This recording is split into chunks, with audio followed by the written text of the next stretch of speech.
2035 కల్లా అని చెప్పారు ఐటీఐఆర్ ప్రపోజల్లో.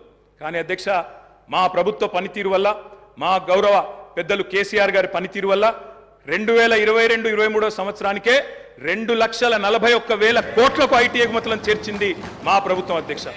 ఐటీఐఆర్ లేకున్నా కేంద్రంలో ఉన్న బీజేపీ మోకాలు అడ్డం పెట్టినా అధ్యక్ష ఆ 2035 టార్గెట్ను ఐటీఐఆర్ ఇయ్యకపోయినా సాధించిన ఘనత మా ప్రభుత్వానిది, మా నాయకుడు కేసీఆర్ది అనే మాట నేను గుర్తు చేస్తా ఉన్నా అధ్యక్ష. అధ్యక్ష విచిత్రం ఏంటంటే మేము వాస్తవాలు చెప్తుంటే వాళ్ళకి బాధ అవుతుంది. అభ్యుదయం అంటే అర్థం తెలియని వాళ్ళు వాళ్ళ అవాస్తవాలు చెప్తుంటే మేము చూస్తా కూర్చోవాలన్నా సార్, నిజాలు చెప్పాల్సిన బాధ్యత మా మీద ఉన్నది. అధ్యక్ష వారు చెప్పారు నిన్న మేము 2 గ్యారంటీలు అందులో చెప్పినారు, ఏది గవర్నర్ గారి ప్రసంగంలో 2 గ్యారంటీలు ఆల్రెడీ అమలు చేసినామన్నారు అధ్యక్ష. ఇది అధ్యక్ష వాళ్ళు ఇచ్చిన 6 గ్యారంటీలు ఇవి. ఇక్కడ కూర్చున్న ముఖ్యమంత్రి గారు సంతకం పెట్టినరు, ఉప ముఖ్యమంత్రి గారు కూడా సంతకం పెట్టినరు. 6లో 2 అమలైపోయినాయి అన్నారు అధ్యక్ష. ఏంది అధ్యక్ష మహాలక్ష్మిలో ఏం చెప్పినరు? ప్రతి నెల మహిళలకు 2,500 రూపాయలు, 500 రూపాయలకే సిలిండరు, ఉచిత బస్సు ప్రయాణం. అదేవిధంగా చేయూత అని ఇంకోటి ఉంది అధ్యక్ష, 4,000 రూపాయల నెలవారీ పెన్షన్. అదేవిధంగా 10 లక్షల రాజీవ్ ఆరోగ్యశ్రీ. బయటనేమో పోస్టర్లు వేసుకున్నారు, 2 రోజుల్లోనే 2 గ్యారంటీలు చేసినాం అధ్యక్ష. ఏం చేసింది అధ్యక్ష? మహాలక్ష్మిలో ఉచిత బస్సు ప్రయాణం అనేది అంటే 3వ వంతు, ఆ 3వ వంతు కూడా మొత్తం చేయలే. సూపర్ లగ్జరీ కూడా ఫ్రీ అని పెట్టిండ్రు ఇచ్చినప్పుడు గ్యారంటీ కార్డుల మీద. ఇచ్చింది మాత్రం ఈరోజు పల్లె వెలుగు, సిటీ బస్సులు, ఆర్డినరీ బస్సులు, ఎక్స్ప్రెస్ బస్సులు తప్ప లగ్జరీ లేదు, గరుడ లేదు అధ్యక్ష. ఇంకోటి మరి నేను అడుగుతా ఉన్న రాష్ట్రంలోని మహిళలందరి తరపున ఎవరైతే మీకు ఓటేసినారో వారందరి తరపున, ఓటు వేయని వారి తరపున కూడా అధ్యక్ష ఈ 2,500 రూపాయలు మహిళలకు ఇచ్చే కార్యక్రమం, రాష్ట్రంలోని మహాలక్ష్మి కార్యక్రమం 1,500,000 ఆడబిడ్డలు ఎదురు చూస్తా ఉన్నారు. 1,500,000 మంది ఆడబిడ్డలు ఎదురు చూస్తా ఉన్నారు. మా ఖాతాల్లో 2,500 రూపాయలు ఎప్పటి నుంచి పడతాయి? 100 రోజుల్లో పూర్తి చేస్తామన్నారు. మార్చి 17 మీకు కౌంట్ డౌన్ స్టార్ట్ అయింది. డిసెంబర్ 7 స్టార్ట్ అయింది. మార్చి 17కు 100 రోజులు నిండుతుంది. ఆ 100 రోజుల లోపల 1,500,000 మంది మహిళల ఖాతాల్లో 2,500 వేస్తారా అయ్యారా? 90 లక్షల తెల్ల కార్డులు ఉన్నాయి. 90 లక్షల తెల్ల కార్డులకు మరి సిలిండర్ ఇస్తారా అయ్యారా? చూస్తాం అధ్యక్ష. ఇస్తే స్వాగతిస్తాం, తప్పకుండా ఇస్తే మీ వెల్కమ్ ఇట్ ఇవ్వాలనే కోరుతున్నాం, తప్పకుండా ఇవ్వాలని కోరుతున్నాం అధ్యక్ష. ఇక్కడ చెప్పారు I'm not yielding sir, I'm not yielding sir. చేయూత కింద చెప్పారు అధ్యక్ష, 4,000 రూపాయలు ఇస్తామన్నారు నెలకు. డిసెంబర్ 9 నుంచే స్టార్ట్ చేస్తా అని రేవంత్ రెడ్డి గారు స్వయంగా చెప్పినారు. నేను వారిని ఇంకా రేవంత్ రెడ్డి గారే అంటున్నాను. కల్వకుంట్ల చంద్రశేఖరరావు అనే ఏకవచనంతో ఆయన మాట్లాడినా నేను రేవంత్ రెడ్డి గారనే అంటా అధ్యక్ష. ఎందుకంటే మాకు ఆ ఇంగితం ఉంది, ఆ సంస్కారం ఉంది. ఎందుకంటే ముఖ్యమంత్రి అనే పదవి వ్యక్తిది కాదు అధ్యక్ష. నేను అందుకే అంటా ఉన్నా అధ్యక్ష, సంస్కారం అనేది రావాలి అధ్యక్ష, స్వతహాగా నేర్పితే రాదు అధ్యక్ష. ఇంకో మాట చెప్తా ఉన్నా అధ్యక్ష, 2 గ్యారంటీలు 10 లక్షల ఆరోగ్యశ్రీ. ఇక్కడ హరీష్ రావు గారు ఉన్నారు అధ్యక్ష. హరీష్ రావు గారు వైద్య ఆరోగ్య శాఖ మంత్రిగా ఉన్నప్పుడే 10 లక్షల ఆరోగ్యశ్రీ మేము అమలు చేసి సంవత్సరం దాటిపోయింది సార్. అది వారికి తెలియదన్న విషయం తెలియదు, తెలుసుకునే ప్రయత్నం చేయరు, అవగాహన లేదు, అనుభవం లేదు, ఇక నడుస్తూ ఉంది అధ్యక్ష. ఢిల్లీ నుంచి నామినేట్ అయి వస్తే గట్లే ఉంటుంది అధ్యక్ష. 2 గ్యారంటీలు అమలు చేసినాం అనేది అచ్చు తప్పు. 2 గ్యారంటీల్లో మీరు అమలు చేసింది పావలా వంతు కూడా కాదు. ఇది ప్రజలను మభ్యపెట్టడమే, బుకాయించడమే తప్ప ఇంకోటి కాదు. ప్రజావాణి ప్రారంభించినాం. ప్రజావాణి కొత్తగా ప్రారంభించేది ఏంటి అధ్యక్ష? ఎప్పటి నుంచో ఉన్నది, ప్రతి మండే కలెక్టర్ ఆఫీసులో నడుస్తూనే ఉంది. మీరు ప్రారంభించిందే ఉంది. ఇనుప కంచెలు తీసేసినాం. నేను అడుగుతా ఉన్నా అధ్యక్ష, ఇనుప కంచెలు ఎవరేసినారు అధ్యక్ష? ఇనుప కంచెలు ఎవరేసినారు? 2012లో వేసిందే కాంగ్రెస్ ప్రభుత్వం, కిరణ్ కుమార్ రెడ్డి నాయకత్వం.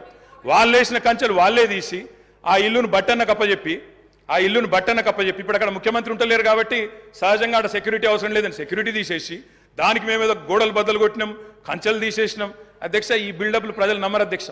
2012లో వాళ్ళే కంచెలేసి 2023లో వాళ్ళే తీసి ఏదో చేసినాం అంటే ప్రజలంతా పిచ్చివాళ్ళు కాదు అధ్యక్ష, అన్ని గమనిస్తూ ఉన్నారు అధ్యక్ష. నేను ఒకటే అంటా ఉన్నా అధ్యక్ష, వారు ఎన్ని చెప్పినారంటే అధ్యక్ష మాటలు. ఇగో మా బట్టన్న గ్యారంటీ ఇవ్వడమే కాకుండా గ్యారంటీ మీదకి వెళ్ళి అఫిడవిట్ ఇచ్చిండు సార్. 100 రూపాయల బాండ్ పేపర్ మీద మొత్తం మధుర నియోజకవర్గంలో మా బట్టన్న మొత్తం అఫిడవిట్ ఇచ్చుకుంటూ తిరిగిండు. ప్రజలు నమ్మతలేరో నమ్ముతారో నమ్మరో అని చెప్పి అఫిడవిట్ ఇచ్చిండు అధ్యక్ష. నో ప్రాబ్లం, తప్పకుండా వారు చేయాలనే కోరుతున్నాం, చేస్తే పూర్తిగా సహకరిస్తామని చెప్పి కూడా తెలియజేస్తా ఉన్నాం. ఇవాళ నాయకుడు రాహుల్ గాంధీ గారు చెప్పారు అధ్యక్ష, మొట్టమొదటి క్యాబినెట్లోనే 6 గ్యారంటీలకు చట్టబద్ధత తెస్తాం. మెగా డిఎస్సి మొట్టమొదటి క్యాబినెట్లోనే ఇస్తాం. 6 నెలల్లో డిఎస్సి పూర్తి చేస్తాం, రిక్రూట్మెంట్ చేస్తాం. మొట్టమొదటి క్యాబినెట్. ఇప్పుడు 3 క్యాబినెట్లు అయినట్టున్నాయి అధ్యక్ష. మరి మొదటి క్యాబినెట్ ఎడవైందో, 6 గ్యారంటీలకు చట్టబద్ధత ఎడవైందో చెప్పాలి అధ్యక్ష. రాహుల్ గాంధీ గారు చెప్పారు ఆదిలాబాద్ లో. ఏం చెప్పారు అధ్యక్ష? 24 గంటల్లోనే, ఇది నేను చెప్తలేను అధ్యక్ష, హిందుస్థాన్ టైమ్స్ రాసింది. 24 గంటల్లోనే 2 లక్షల రూపాయల రుణమాఫీ చేస్తాం రైతులకు. ఇది రాహుల్ గాంధీ గారు చెప్పిన మాట నిలబెట్టాలని చెప్పి నేను కోరుతా ఉన్నా. 24 గంటలు కాకపోయినా 24 రోజుల్లోనైనా నిలబెట్టండి అని చెప్పి నేను కోరుతా ఉన్నా. అధ్యక్ష వారు చెప్పినారు కౌలు రైతులకు బీమా రుణాలు, కౌలు రైతులకు బీమా, కౌలు రైతులు ఎదురు చూస్తున్నారు రాష్ట్రంలో, మరి రుణాలు ఇవ్వమని కోరుతా ఉన్నారు. అధ్యక్ష ఇది రేవంత్ రెడ్డి గారు చెప్పారు, కేసీఆర్ ఉంటే 5,000 వస్తాయి, కేసీఆర్ ఓడిపోతే 15,000 వస్తాయని చెప్పి డిసెంబర్ 9 నాడు స్వయంగా రేవంత్ రెడ్డి గారు చెప్పారు. ముఖ్యమంత్రి పదవిలో కూర్చున్నారు. మరి వారు డిసెంబర్ 9 దాటిపోయినట్టుంది, ఈరోజు డిసెంబర్ 16 అనుకుంటా. 15,000 ఏడబోయినాయని చెప్పి రైతులు అడుగుతా ఉన్నారు. రేవంత్ రెడ్డి గారు మీరు సమాధానం చెప్పేటప్పుడు చెప్పాలని కోరుతా ఉన్నాం. అధ్యక్ష వారు చెప్పారు బీసీలకు 1,00,000 కోట్లు, బీసీలకు సబ్ ప్లాన్ తెస్తాం, బీసీలకు ఎంబీసీ మంత్రిత్వ శాఖ తెస్తాం, బీసీలకు మేము బ్రహ్మాండంగా 1,00,000 కోట్లు కేటాయిస్తాం, సబ్ ప్లాన్ తెస్తామన్నారు. నిలబెట్టుకోండి, వెల్కమ్ చెప్తాం, తప్పకుండా స్వాగతిస్తాం. మోస్ట్ బ్యాక్వర్డ్ క్లాసెస్ కి స్పెషల్ మినిస్ట్రీ పెడతామన్నారు.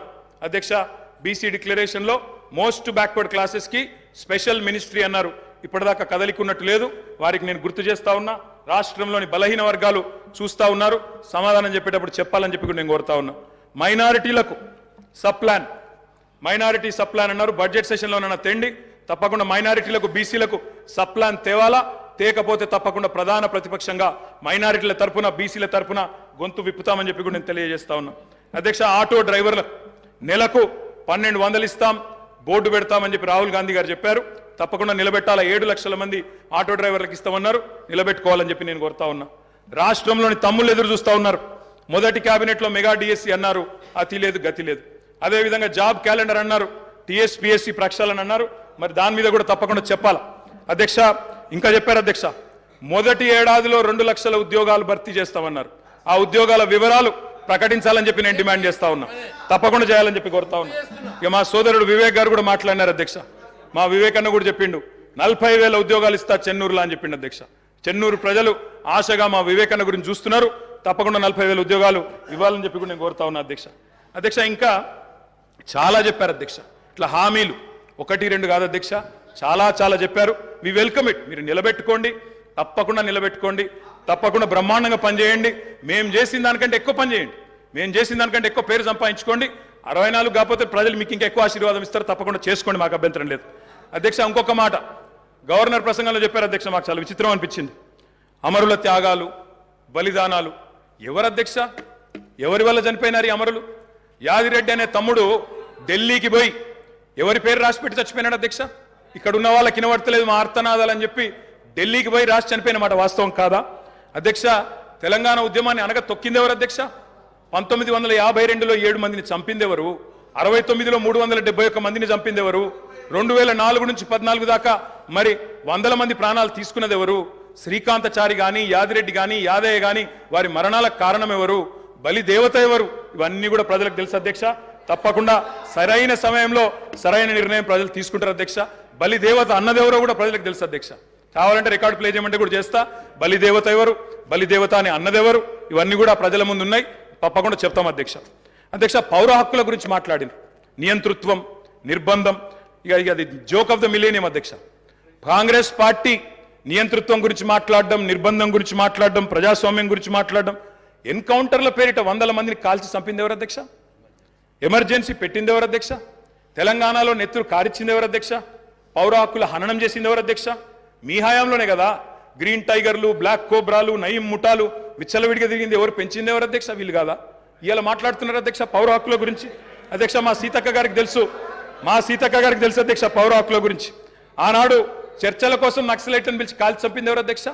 వీళ్ళు కాదా అధ్యక్ష? నేనేమంటున్నా అంటే ఇవాళ వచ్చి 1000 ఎలుకలు తిన్న పిల్లి తీర్థయాత్రలకు బయలుదేరినట్టు చాలా నీతివంతమైన మాటలు మాట్లాడతామంటే కుదరదు అధ్యక్ష. చరిత్ర చెరిపేస్తే చెరిగిపోదు, చించేస్తే చినిపోదు అధ్యక్ష. ఇంకొక మాట, ఇక చాలా ఉన్నాయి అధ్యక్ష చెప్పాలంటే.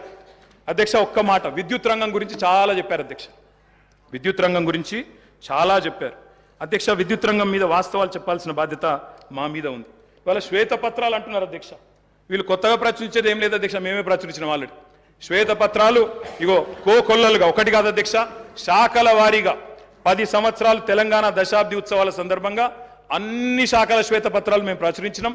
కావాలంటే పంపిస్తాం. గదే అధికారులు, గదే ఐఏఎస్ అధికారులు, కొత్తగా వచ్చిన వాళ్ళు ఎవరు లేరు, వాళ్ళే ఉన్నారు, వాళ్ళే ఇస్తారు. గదే లెక్క. మీరు తిమ్మిని బమ్మిని చేస్తామన్నా, మసిబూసి మారేడికాయ చేస్తామన్నా మార్చగలిగింది ఏం లేదు. ఆల్రెడీ శ్వేతపత్రాలు ఉన్నాయి సార్. కొత్త ప్రచురించేది ఏమీ లేదు, వాళ్ళు కొత్తగా సాధించేది కూడా ఏం లేదు అధ్యక్ష. అధ్యక్ష, ఆనాడు కాంగ్రెస్ పరిపాలనలో ఎట్లా ఉండేది అధ్యక్ష? విద్యుత్ రంగం కాలిపోయే మోటార్లు, పేలిపోయే ట్రాన్స్ఫారంలు, ఎక్కడికక్కడ మొత్తం లో వోల్టేజ్ సమస్యలు, దొంగలు వచ్చే కరెంటు కోసం, అర్ధరాత్రి వచ్చే కరెంటు కోసం బాయికాడవై పండుకునే పరిస్థితులు. ఇప్పుడే ఇందాక రేవంత్ రెడ్డి గారు మాట్లాడింది నేను చెప్పాను అధ్యక్ష. ఆఖరికి ఎవరైనా చనిపోతే నెత్తి మీద నీళ్లు చల్లుకుందామంటే నీళ్లు లేని పరిస్థితి అధ్యక్ష. మరి ఇది నేను చెప్తున్న మాట కాదు అధ్యక్ష. ఈనాడు పేపర్లో రాసిన వార్త 2009 నుంచి 13 మధ్యలో 2009 నుంచి 13 మధ్యలో 4 ఏళ్లలోనే 8198 మంది రైతులు కరెంటు షాక్లతో అధ్యక్ష. ఇది బలవన్మరణాలు కాదు, ఆత్మహత్యలు కాదు, కేవలం కరెంటు షాక్లతో చచ్చిపోయిన రైతులే 8198. ఇక వాళ్ళ 55 ఏళ్ల చరిత్ర తీస్తే చక్రొచ్చి పడతారు. నేను చెప్పాది అది, నేను దాని జోలికి కూడా పోను అధ్యక్ష. అధ్యక్ష, ఇది చెప్పాలంటే చాలా ఉన్నాయి అధ్యక్ష. మా కౌశిక్ రెడ్డి గారు ఇక్కడే ఉన్నారు, హుజూరాబాద్ ఎమ్మెల్యే గారు. ఆ ఎమ్మెల్యే గారు గతంలో అక్కడ హుజూరాబాద్లో మరి కేసీఆర్ గారు స్వయంగా పోయి అక్కడ భిక్షపతి అని ఒక రైతు చనిపోతే మా మధుసూనాచారి గారు, మాజీ స్పీకర్ గారు, కేసీఆర్ గారు స్వయంగా పోయి ఆ రైతును పరామర్శించి ఆ కుటుంబాన్ని ఆదుకున్న పరిస్థితి. పాము కాటుతో చనిపోయినారు అధ్యక్ష. ఏముండే అధ్యక్ష కాంగ్రెస్ పార్టీ ప్రభుత్వం యొక్క పర్ఫార్మెన్స్? పరిశ్రమలకు వారానికి 2 రోజులు పవర్ హాలిడేలు, రైతులకు ఏనాడు 5-6 గంటల మించి కరెంట్ ఇయ్యలే, ఎప్పటికప్పుడు మూతబడ్డ వేల కార్ఖానాలు, ఇక రాస్తే రామాయణం అంతా చెప్తే మహాభారతం అంతా అన్నట్టు సబ్ స్టేషన్ల ముంగట ధర్నాలు, ఇక ఎక్కడికక్కడ ఎండిపోయిన వరి చేన్లు మక్కంకులతో రైతుల రాస్తారు రోకోలు. అధ్యక్ష, ఆనాడు విద్యుత్ శాఖ మంత్రిగా, ఆర్థిక శాఖ మంత్రిగా రోషయ్య గారు ఉండేది అధ్యక్ష, కొనిజేటి రోషయ్య గారు స్వయంగా ఒకసారి స్టేట్మెంట్ ఇచ్చినారు. ఏమని? నేను గనక 1 సంవత్సరంన్నర లోపల విద్యుత్ వ్యవస్థను చక్కగా చేయకపోతే ఉరేసుకుంటా అన్నారు అధ్యక్ష. ఇదే శాసనసభలో. సంవత్సరంన్నర తర్వాత తుమ్మల నాగేశ్వరరావు గారు ఇంకా పెద్దలు వారందరికీ తెలిసి ఉండాలి, గుర్తుండాలి. ఆ రోజు రోషయ్య గారు బ్యాగులో పెట్టుకుని తెచ్చుకున్నారు అధ్యక్ష ఉరితాడు. నా వల్ల కాలేదు, ఇక ఉరేసుకోవడానికి నేను రెడీగా ఉన్నా అని చెప్పి ఇదే శాసనసభకి ఉరితాడు కూడా తెచ్చుకున్నారు అధ్యక్ష. అది వీళ్ళ పర్ఫార్మెన్స్. అధ్యక్ష, విద్యుత్ సంస్థల లెక్కలు చెప్పిన అధ్యక్ష. లెక్కలు తప్పకుండా లెక్కలు చెప్పాలా. నేను లెక్కలు చెప్పాను. అప్పుల పాలు చేశామన్నారు. అప్పుల పాలు గౌరవ శాసనసభ్యులకు సబ్జెక్ట్ చెప్ప ఏం చెప్తున్నా లెక్కలు చెప్తున్నా సార్, లెక్కలు చెప్తున్నా. స్వర్గీయ రోషయ్య గారు ఈ భూమి మీదనే లేడు కాబట్టి ఆయన పేరు తీసుకోవాల్సిన అవసరం లేదు. ఓకే సార్, ఎవరైనా బతికున్న వాళ్ళు ఉంటే వాళ్ళ పేరు తీసుకో. తప్పకుండా సార్. స్వర్గీయ రోషయ్య గారి గురించి నేనేమన్నా తప్పుగా మాట్లాడితే మీరు చర్య తీసుకోవచ్చు సార్. అది మీ డెసిషన్ సార్. అది అధ్యక్ష, మీరు విద్యుత్ సంస్థల అప్పుల లెక్క చెప్పిండ్రు, నేను ఆస్తుల లెక్క చెప్తా సార్. అధ్యక్ష, 81,516 కోట్ల అప్పు చేసిపోయిండ్రు అన్నారు అధ్యక్ష. కానీ కేసీఆర్ గారి ప్రభుత్వం తెలంగాణ రాష్ట్రం ఏర్పడిన తర్వాత సృష్టించిన ఆస్తుల గురించి చెప్పలేదు అధ్యక్ష. ఉద్దేశపూర్వకంగా బదనాం చేయడానికి, బట్టగాల్చి మీదేయడానికి, అప్పుల సాకు చెప్పి 6 గ్యారంటీలు గొట్టెతందుకు ఒక ఉపోద్ఘాతాన్ని రూపొందించి ఇగో అప్పుల పాలైపోయింది, దివాలా తీసిందని చెప్పి తప్పించుకోవడానికి తప్ప ఇంకోటి కాదు అధ్యక్ష. అధ్యక్ష, టీఎస్ ట్రాన్స్కో అధ్యక్ష, ఇంకొక మాటలో చెప్పాలంటే అధ్యక్ష, వీళ్ళు అప్పచెప్పిపోయినాడు 2014లో. విద్యుత్ శాఖ అతి భయంకరమైన శాఖ అధ్యక్ష, అతి భయంకరమైన శాఖ. అత్యంత దురవస్థలో మాకు అప్పచెప్పిపోయినారు. అప్పచెప్పిపోయినప్పుడు ఏంది అధ్యక్ష పరిస్థితి? 2700 మెగావాట్ల కరెంటు లోటు ఆ రోజు తెలంగాణ ఏర్పడ్డ నాడు. 22,423 కోట్ల అప్పులు మీరు అప్పచెప్పినాడు మాకు. 22,423 కోట్ల అప్పులు అధ్యక్ష. ఆనాడు ఇది ఆ రోజు మీరు అప్పచెప్పినప్పుడు అప్పులు 22,000, లోటు 2,700. అధ్యక్ష, ట్రాన్స్కో ఆస్తులు అధ్యక్ష లెక్క, వాళ్ళేమో అప్పులు చెప్పారు, నేను ఆస్తులు చెప్తున్నా. ట్రాన్స్కో ఆస్తులు వాళ్ళు అప్పచెప్పిపోయినాడు మాకు 2014లో 7,461 కోట్లు. ఈ రోజు అధ్యక్ష ట్రాన్స్కో ఆస్తులు మళ్ళీ తిరిగి మేము వాళ్ళకి అప్పచెప్పినప్పుడు 24,476 కోట్ల అధ్యక్ష. జెన్కో ఆస్తులు అధ్యక్ష, టీఎస్ జెన్కో ఆస్తులు ఆనాడు 19,607 కోట్లు 2014లో, ఈరోజు 53,963 కోట్ల అధ్యక్ష. అధ్యక్ష, డిస్కామ్లు ఎన్పీడీసీఎల్, ఎస్పీడీసీఎల్ ఆ రోజు వీళ్ళు మాకు అప్పచెప్పిపోయినాడు మరి చాలా తక్కువ ఉండే అధ్యక్ష. ఈ రోజు ఆస్తులు చూస్తే 59,132 కోట్లు, 81,000 కోట్ల అప్పులు అన్నారు అధ్యక్ష. కానీ ఆస్తులు మా ప్రభుత్వం సృష్టించింది మొత్తంగా కలిపితే 1,37,571 కోట్లు. ఇది వాస్తవం అధ్యక్ష.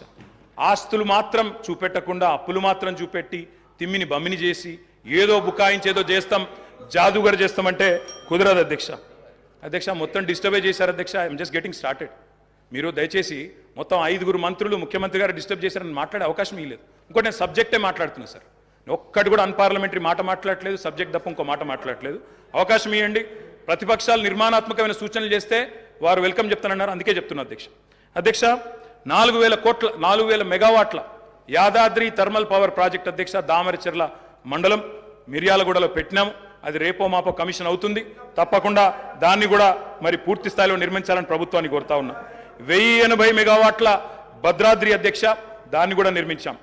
800 మెగావాట్ల కేటీపీఎస్ ప్లాంట్లు మరి పూర్తి స్థాయిలో నిర్మాణం చేసినాం అధ్యక్ష.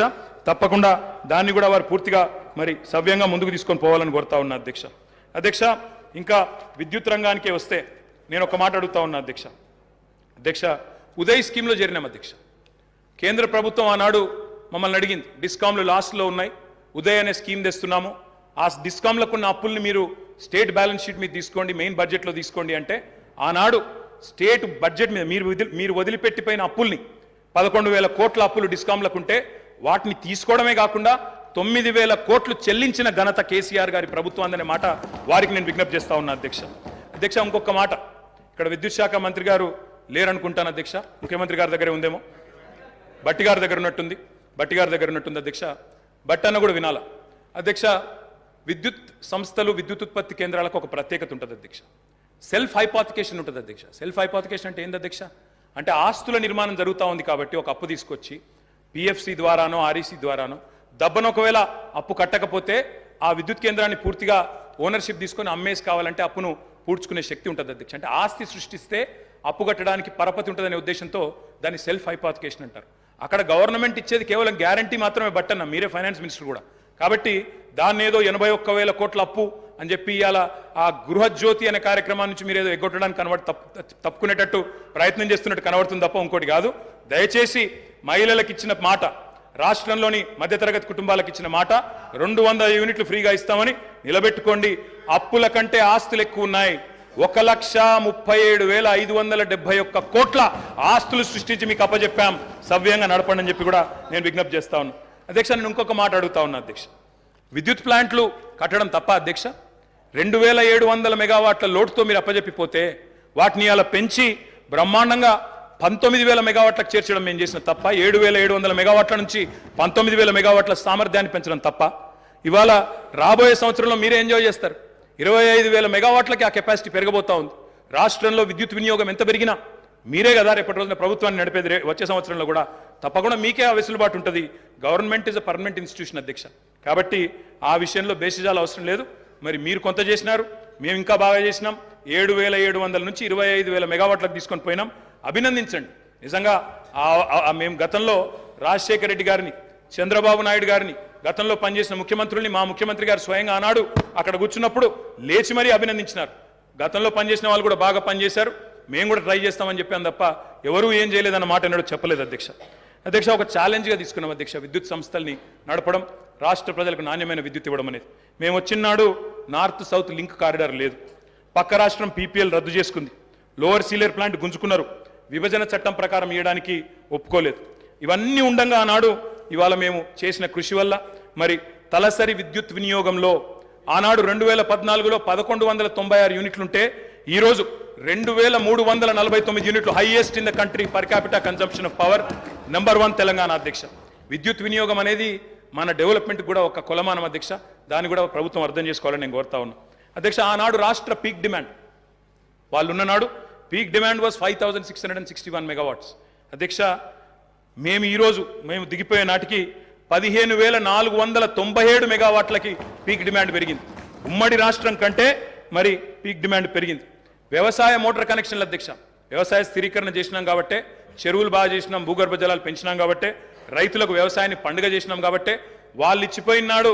ఆనాడు 19 లక్షల పంప్ సెట్లుంటే, వ్యవసాయ పంప్ సెట్లుంటే, మా ప్రభుత్వంలో అధ్యక్ష అవి 28 లక్షల పంప్ సెట్లు అయినాయి అధ్యక్ష. ఒక్క రైతులకు విద్యుత్ ఇవ్వడానికి ఉచితంగా 24 గంటల ఉచిత విద్యుత్ ఇవ్వడానికి అధ్యక్ష మేము ఖర్చు పెట్టింది సంవత్సరానికి 1,000 కోట్ల రూపాయలు అధ్యక్ష. మొత్తంగా చూసినట్టయితే అధ్యక్ష 12,000 కోట్ల అధ్యక్ష. సంవత్సరానికి 1,000 కోట్లు, 10 ఏళ్లలో దాదాపు 12,000 కోట్లు ఖర్చు పెట్టినాం అధ్యక్ష. సంవత్సరానికి 10,000 కోట్లు మన్నించాలి అధ్యక్ష. విద్యుత్ ఉత్పత్తి సరఫరా వ్యవస్థను మెరుగుపరచడానికి, అస్తవ్యస్తంగా ఉన్న డిస్ప్రపోర్షనేట్గా ఉన్న డిస్ట్రిబ్యూషన్ చక్కగా చేయడానికి మేము పెట్టిన ఖర్చు అధ్యక్ష 98,726 కోట్లు అధ్యక్ష. మాటలతో, ఊకదంపుడు ఉపన్యాసాలతో ఎటుబడితే అటు గావు కేకలతో విద్యుత్ సంస్థలను సరిచేయలేము అధ్యక్ష. పెట్టుబడి పెట్టాలి. పెట్టుబడి ఉత్పాదక రంగంలో పెడితే దాన్ని పెట్టుబడిగా చూడాలి తప్ప అప్పు అని మాట్లాడడం అనేది శుద్ధ తప్పు అధ్యక్ష. అధ్యక్ష మేము ఇంకొక లెక్క చెప్పాలి అధ్యక్ష. వారు మాకు అప్పజెప్పిపోయిన నాడు ఉన్న 400 kV సబ్స్టేషన్లు తెలంగాణలో 6, ఈరోజు 28 అధ్యక్ష. మేము 2014లో బాధ్యతలు చేపట్టిన నాడు 220 kV సబ్స్టేషన్లు 51. మేము కట్టింది 10 ఏళ్లలో మరొక 52, మొత్తం కలిపి ఈరోజు 103 220 kV సబ్స్టేషన్లు. 132 kV సబ్స్టేషన్లు నాడు 176, ఈరోజు 252. 33/11 kV సబ్స్టేషన్లు ఆనాడు 2138, ఈరోజు 3221. కరెంటు లైన్లు ఆనాడు హై టెన్షన్ లైన్లు తీసుకుంటే అధ్యక్ష 2014లో 16,379 కిలోమీటర్లు, ఈరోజు మేము దిగిపోయే నాటికి 28,446 కిలోమీటర్లు. లో టెన్షన్ లైన్లు ఆనాడు 4,89,000 కిలోమీటర్లు ఉంటే మేము దిగిపోయే నాటికి 6,52,000 కిలోమీటర్లు. మరి మేము పని చేసినామా లేదా? ఈ ఆస్తులు శాశ్వతంగా తెలంగాణకు దక్కుతాయా లేదా? మీరే ఆలోచించాలా, చూసే ప్రజలే ఆలోచించాలని చెప్పి నేను కోరుతా ఉన్నాను అధ్యక్ష. రైతు పొలం ఎండిపోకూడదు అనే ఒక కమిట్మెంట్తో ఆనాడు కేసీఆర్ గారు పడ్డ తపన అధ్యక్ష. ఓపెన్ మార్కెట్లో, ఎందుకంటే 2,700 మెగావాట్ల లోడ్తో ప్రారంభమైంది మా ప్రయాణం. అందుకే ఓపెన్ మార్కెట్కి పోయినాం. ఎంత ఖర్చైనా వెరవకుండా రైతు పొలం ఎండనీయకుండా 10 ఏళ్లు నడిపినాం అధ్యక్ష. ఒక్క సంవత్సరం కూడా క్రాప్ హాలిడే ఇవ్వకుండా నడిపిన ఘనత గౌరవ పెద్దలు కేసీఆర్ గారికి దక్కుతుంది అధ్యక్ష. అధ్యక్ష, విదేశీ బొగ్గు దిగుమతితో ఎన్టీపీసీ లాంటి ఇతర సంస్థల కరెంట్ రేట్లు విపరీతంగా పెరిగినాయి అధ్యక్ష. పెరిగిన తర్వాత కూడా మరి వాళ్ళు మా మీద అదనపు భారం మోపినారు. 12,718 కోట్ల ట్రూ అప్ ఛార్జీలు మా మీద వేయబోతే ఆ ట్రూ అప్ ఛార్జీలు కూడా వినియోగదారుల మీద, రైతుల మీద, మహిళల మీద, గృహాల మీద వేయకుండా మొత్తం కూడా భరించింది ఆనాడు తెలంగాణ ప్రభుత్వం అధ్యక్ష. 12,718 కోట్ల అదనపు భారాన్ని కూడా మోసినాం. ఇవాళ అప్పులు మాత్రమే చెప్పి ఆస్తుల గురించి చెప్పకుండా తప్పించుకుంటామంటే కుదరదు అధ్యక్ష. నేను అడుగుతా ఉన్నా అధ్యక్ష, ఈ ప్రభుత్వాన్ని మాకు దృఢమైన చిత్తం ఉంది. మోటార్లకు మీటర్లు పెట్టం అని తెగేసి చెప్పినాం. అదనంగా 25-30 వేల కోట్లు నష్టం వస్తున్నా తెగేసి గట్టిగా నిలబడ్డం. రైతులకు అన్యాయం చేయమని చెప్పినాం.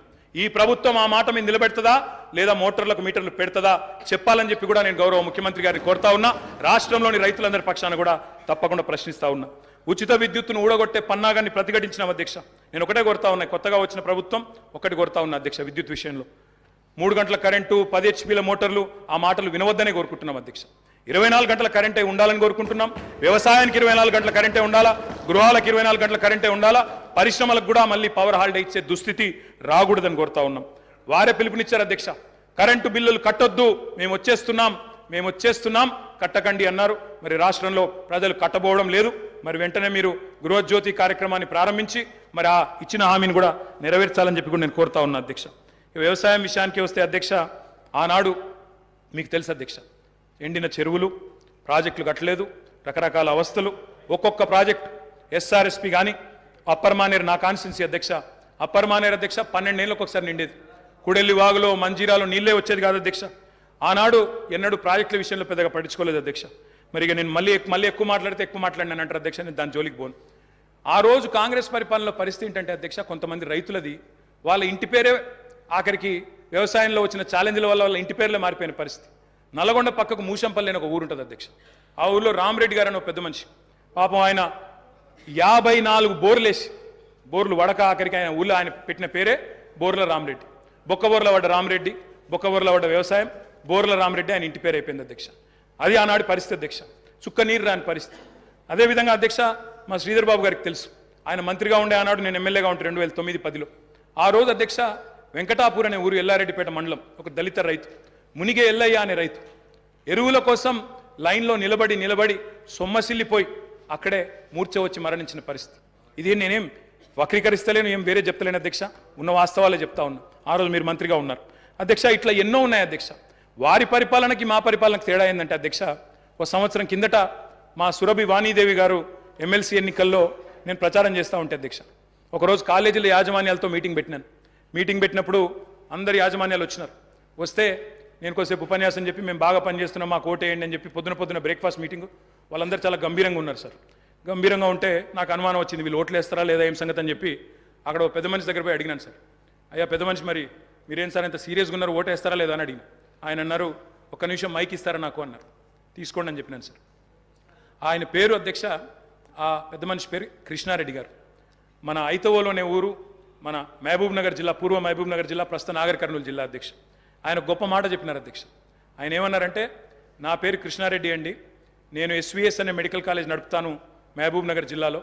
మరి ఒకప్పుడు నా ఊరిలో ఏమయ్యా కృష్ణారెడ్డి నీ చేను ఎక్కడ ఉంది అంటే చెరువు కింద ఉంది అని చెప్పేటోన్ని, కానీ కేసీఆర్ గారి ప్రభుత్వం వచ్చిన తర్వాత నా చేను చెరువు కింద లేదు, నా చేను కిందకే చెరువు వచ్చింది అని ఆ కృష్ణారెడ్డి గారు చెప్పారు అధ్యక్ష. ఇది నేను చెప్పేదేమి అతిశయోక్తి కాదు అధ్యక్ష. కావాలంటే ఆ కృష్ణారెడ్డి గారిని పిలిపించి మీరు కూడా అడగొచ్చు, వారే చెప్తారు అధ్యక్ష. ఒక్క మాట అధ్యక్ష, ఇవాళ తెలంగాణలో పుట్ల కొద్ది పంటలు, ఎటు చూసినా ధాన్యం గుట్టలు అధ్యక్ష. ఎక్కడ పోయినా ఏ రోడ్డు కన్నా పోండి అధ్యక్ష మీరు రాష్ట్రంలో ధాన్యం గుట్టలు, రైతుల కళ్ళం నిండా గింజలు అధ్యక్ష. డిస్టర్బ్ చేశారు వాళ్ళే. అయినా మీరు నా మొదటి స్పీచ్ మీరు స్పీకర్ అయిన తర్వాత మీరు అగ్రికల్చర్ సార్, అది కూడా రైతుల సబ్జెక్ట్, నేనేమి సబ్జెక్టు మాట్లాడుతున్నా తప్ప ఎక్కడ పోవట్లేదు. I'm speaking strictly on subject sir, విమర్శలు కూడా నేను చేయట్లేదు అధ్యక్ష. రైతు కళ్ళం నిండా గింజలు ఉన్నాయి, పల్లెం నిండా మెతుకులు ఉన్నాయి సార్. దేశానికే గుమ్మిగా మారింది సార్ ఇవాళ తెలంగాణ. అన్నమో రామచంద్ర అని ఏడ్చిన తెలంగాణ అధ్యక్ష ఇవాళ దేశానికి అన్నం పెట్టే స్థాయికి వచ్చింది. ఒక మాటలో చెప్తా అధ్యక్ష, 2014లో ఆనాడు మొత్తం ప్రభుత్వం సేకరించిన ధాన్యం, సివిల్ సప్లైస్ కార్పొరేషన్ ద్వారా ఆనాడు ప్రభుత్వం సేకరించిన ధాన్యం, వరి ధాన్యం అధ్యక్ష 2014లో 2 పంటలు కలిపి, వానాకాలం యాసంగి కలిపి 24 లక్షల మెట్రిక్ టన్నులు సార్. పోయిన సంవత్సరం అధ్యక్ష 2022-23లో మరి మా ప్రభుత్వం వచ్చిన తర్వాత 10 ఏళ్ళు మేము తీసుకున్న చర్యల వల్ల మరి 1,30,00,000 మెట్రిక్ టన్నుల ధాన్యాన్ని సేకరించే స్థాయికి సివిల్ సప్లైస్ కార్పొరేషన్ ఎదిగింది అధ్యక్ష. 9 ఏళ్లలో రైతుల నుంచి 1,30,000 కోట్ల విలువ చేసే ధాన్యాన్ని కొనుగోలు చేసినాం.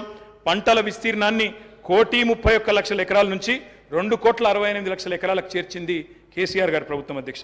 ఎట్లా సాధ్యమైంది అధ్యక్ష ఇది? కడుపు నిండా కరెంటు, 2 పంటలకు పెట్టుబడి, 31,000 కోట్ల రుణమాఫీ, మిషన్ కాకతీయ, ఇంకా చెప్పాలంటే చాలా ఉన్నాయి అధ్యక్ష.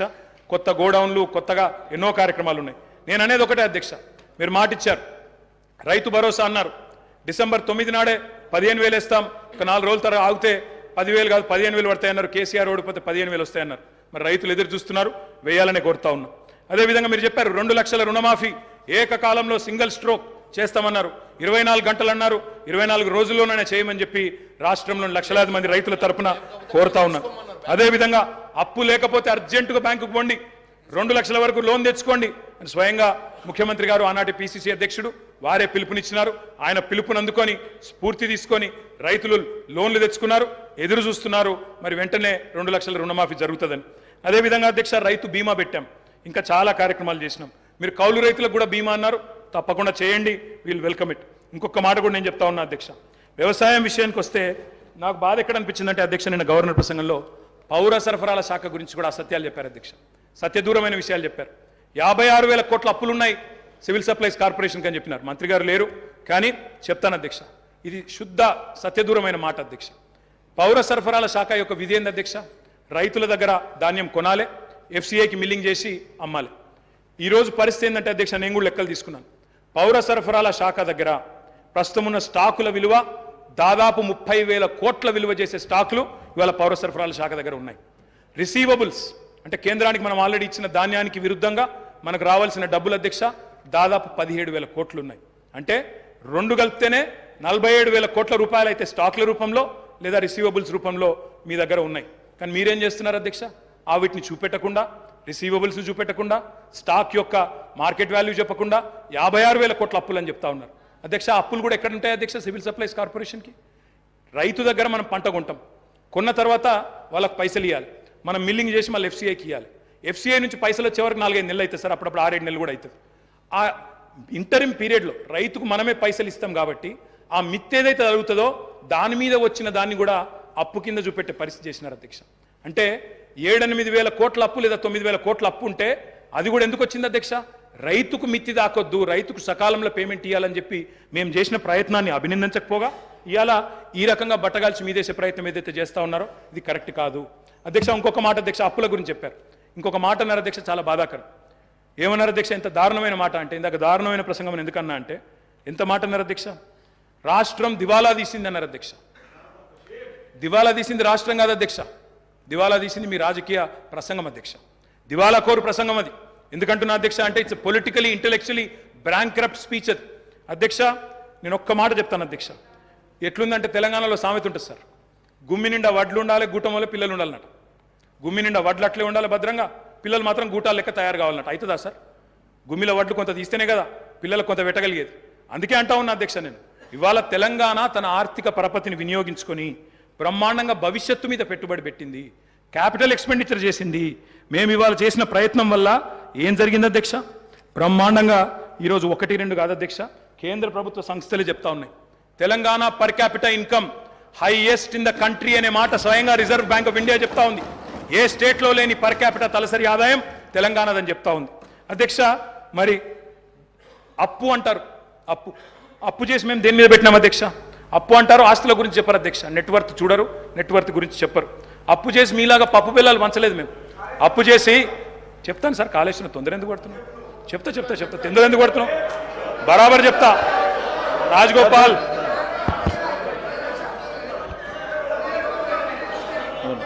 One second sir. అధ్యక్ష గౌరవ సభ్యులు కేటీఆర్ గారు దాదాపు 60 నిమిషాల నుంచి సుదీర్ఘంగా, సరే మా దగ్గర మొత్తం ఉంది సార్. ఈరోజు మా కాంగ్రెస్ పార్టీకి సంబంధించిన గౌరవ సభ్యులు రామ్మోహన్ రెడ్డి గారు 35 నిమిషాలు మాట్లాడటం జరిగింది. వివేక్ గారు 15 నిమిషాలు మాట్లాడారు. ఇప్పటి వరకు కేటీఆర్ గారు 57 నిమిషాలు, అంటే మా సభ్యుల కంటే ఎక్కువ సమయం స్పీకర్ గారు మీకు కేటాయింపు చేయడం జరిగింది. నేను కోరుతా ఉన్నాను స్పీకర్ గారిని, ఇంటరప్షన్ ఓన్లీ 22 మినిట్స్. వారు పూర్తి స్థాయిలో ఇంటరప్షన్ టైం తీసే మాట్లాడుతూ ఉన్నాను sir. I would like to request honourable member to conclude sir. There are other members to to take part in this discussion. I would like to request the honorable member to conclude. ఒక్క నిమిషం గౌరవ కేటీఆర్ గారు, ఒక్క నిమిషం. ఒక చిన్న announcement ఉంది. I am to announce to the House that I have nominated the following members to be on the panel of chairman for the first session: Sri Revula Prakash Reddy, Sri Balu Nayak, Sri Kausar Mainuddin, Sri Kunamaneni Sambashivarao. Sir, KTR garu. Speaker sir, 55 నిమిషాలు మాట్లాడానన్నారు అధ్యక్ష. 50 నిమిషాలు వారే మాట్లాడారు అధ్యక్ష. 5 మంత్రులు 50 నిమిషాలు తీసుకున్నారు. నేను కేవలం 5-10 నిమిషాలే మాట్లాడాను సార్. అసలు అయినా ఇంకోటి సార్, మేము 6 శాసనసభ్యులు ఇక్కడ బట్టన్న శ్రీధరన్ ఇక్కడ ఉంటే 6 ఉంటే కూడా గంటన్నర మాట్లాడింది సార్. మా బట్టన్న ఆ రోజు అద్భుతంగా ప్రసంగించినారు కాబట్టి ఇవాళ మీరు అధికారంలోకి వచ్చారు. మీరు ముఖ్యమంత్రి ఉంటారు అనుకున్నాను, లేరు మీరు కానీ, బట్ మీరు అద్భుతంగా మాట్లాడినారు ఆ రోజు. మీ పర్ఫార్మెన్స్ బాగుండే బట్టన్న, అందుకే వచ్చినారు అధ్యక్ష. నేను అనేది ఒకటే అధ్యక్ష, నేను అనేది ఒకటే. శ్రీధర్ బాబు గారిని కూడా నేను కోరుతా ఉన్నా. మీరు లెజిస్లేటివ్ అఫైర్స్ మినిస్టర్గా ఉన్నారు శ్రీధర్ బాబు గారు. ఇప్పుడు టైం కేవలం 12:30 అవుతుంది. మనం ప్రజలకు సబ్జెక్ట్ ఇంతకంటే పెద్ద సబ్జెక్ట్ ఏముంటుంది అధ్యక్ష? ఇప్పుడు మీరు కావాలంటే రాత్రి 12:30 దాకా మీరు నడపండి, మేము ఇక్కడే ఉంటాం. 12:30 దాకా కౌన్సిల్ రేపు నడపండి సార్. మేము నడపలేదా 1 గంట వరకు రాత్రి హౌస్ నడపలేదా? శ్రీధర్ బాబు గారు మీరు లేరా? మీరు బేజారా వెళ్ళిపోయిన మధ్యలో, కానీ మేము నడిపినాం, మీరు బేజారా వెళ్ళిపోయాను అధ్యక్ష. నేను ఒకటే అంటా ఉన్నా అధ్యక్ష, విద్యుత్తు విషయంలో, అప్పుల విషయంలో వారు మాట్లాడిన మాట, అప్పుల విషయంలో ఒక మాట చెప్పాలి అధ్యక్ష. ఇక్కడున్న 57 మంది కొత్త సభ్యులు ఉన్నారు అధ్యక్ష. They need to understand this. ఎందుకంటే అధ్యక్ష ఇంకొక రిక్వెస్ట్ కూడా మా సభ్యుల తరపున, కొత్త సభ్యుల తరపున కూడా నేను కోరుతా ఉన్నా అధ్యక్ష. కొత్త సభ్యులకు దయచేసి మీరు, ఎందుకంటే చాలామంది, నేను కూడా కొత్తగా సభ్యుడైనప్పుడు నిజంగా ఎమ్మెల్యే ఏం చేయాలనేది కూడా అవగాహన ఉండదు సార్. కొన్ని రోజులు ఏం చేయాలా, ఎంతవరకు చేయాలనేది కొన్ని రోజులు తెలియదు.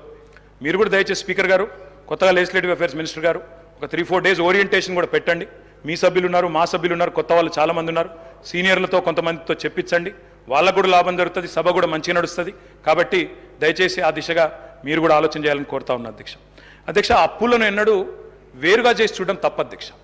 అప్పులు, ఆస్తులు జనరల్గా ఎక్కడైనా కూడా ఎట్లా చూస్తారు అధ్యక్ష అంటే డెట్, జీడిపి కలిపి చూస్తారు. డెట్ ఎంత ఉంది, అప్పు ఎంత ఉంది, జీడిపి పరిమాణం ఎంత ఉందని చూస్తారు.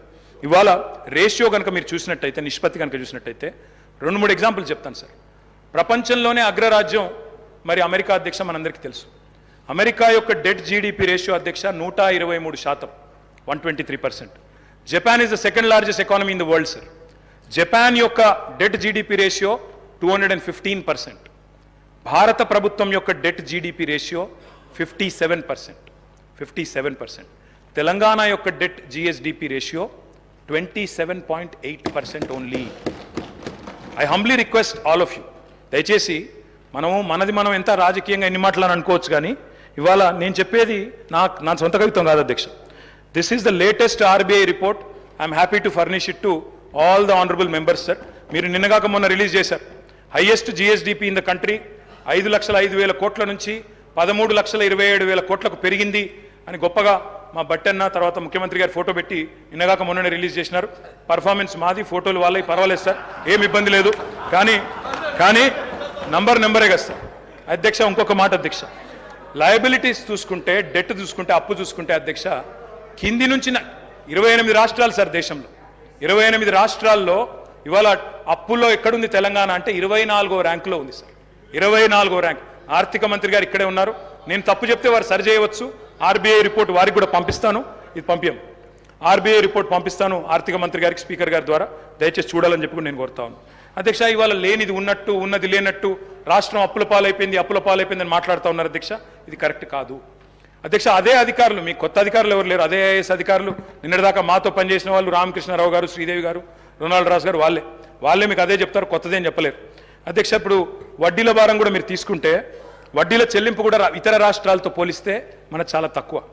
అర్థవంతమైన అప్పు కాబట్టే, డెట్ సస్టైనబిలిటీ ఇండికేటర్స్ కూడా కీలకం కాబట్టే ఆర్బీఐ కూడా రాష్ట్రాలన్నిటి మీద విశ్లేషణ చేసింది అధ్యక్ష. చేసి ఇది ఆర్బీఐ రిపోర్ట్ అధ్యక్ష. I would like to request the Honorable Finance Minister, Deputy Chief Minister Garu to pay attention to this Adhiksha. State-owned tax revenues. అంటే రాష్ట్రం కేంద్రం మీద ఆధారపడకుండా సొంత పరపతి ద్వారా సంపాదించుకునే పైసలను SOTR అంటారు, స్టేట్ ఓన్డ్ ట్యాక్స్ రెవెన్యూస్. అధ్యక్ష స్టేట్ ఓన్డ్ ట్యాక్స్ రెవెన్యూస్ 2015-16లో 76.4% ఉండేది. అంటే మీరు అప్పచెప్పిపోయినాడు. కానీ మేము సరిగ్గా నడిపినాం కాబట్టే కోవిడ్ తర్వాత కూడా భారతదేశంలో ఇవాళ second highest in the entire country 84.2%తో స్టేట్ ఓన్డ్ ట్యాక్స్ రెవెన్యూస్లో భారతదేశంలో 2వ స్థానంలో తెలంగాణ ఉన్నది. అధ్యక్ష కేవలం డెట్టు ఇది మాత్రమే కాదు అధ్యక్ష.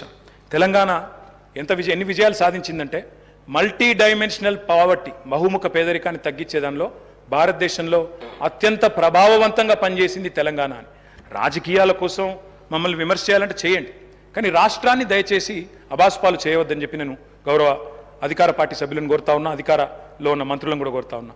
అధ్యక్ష రైతుల ఆత్మహత్యలు, ఇది నేను చెప్తున్న మాట కాదు అధ్యక్ష, ఇది కూడా NCRB data, national crime records bureau.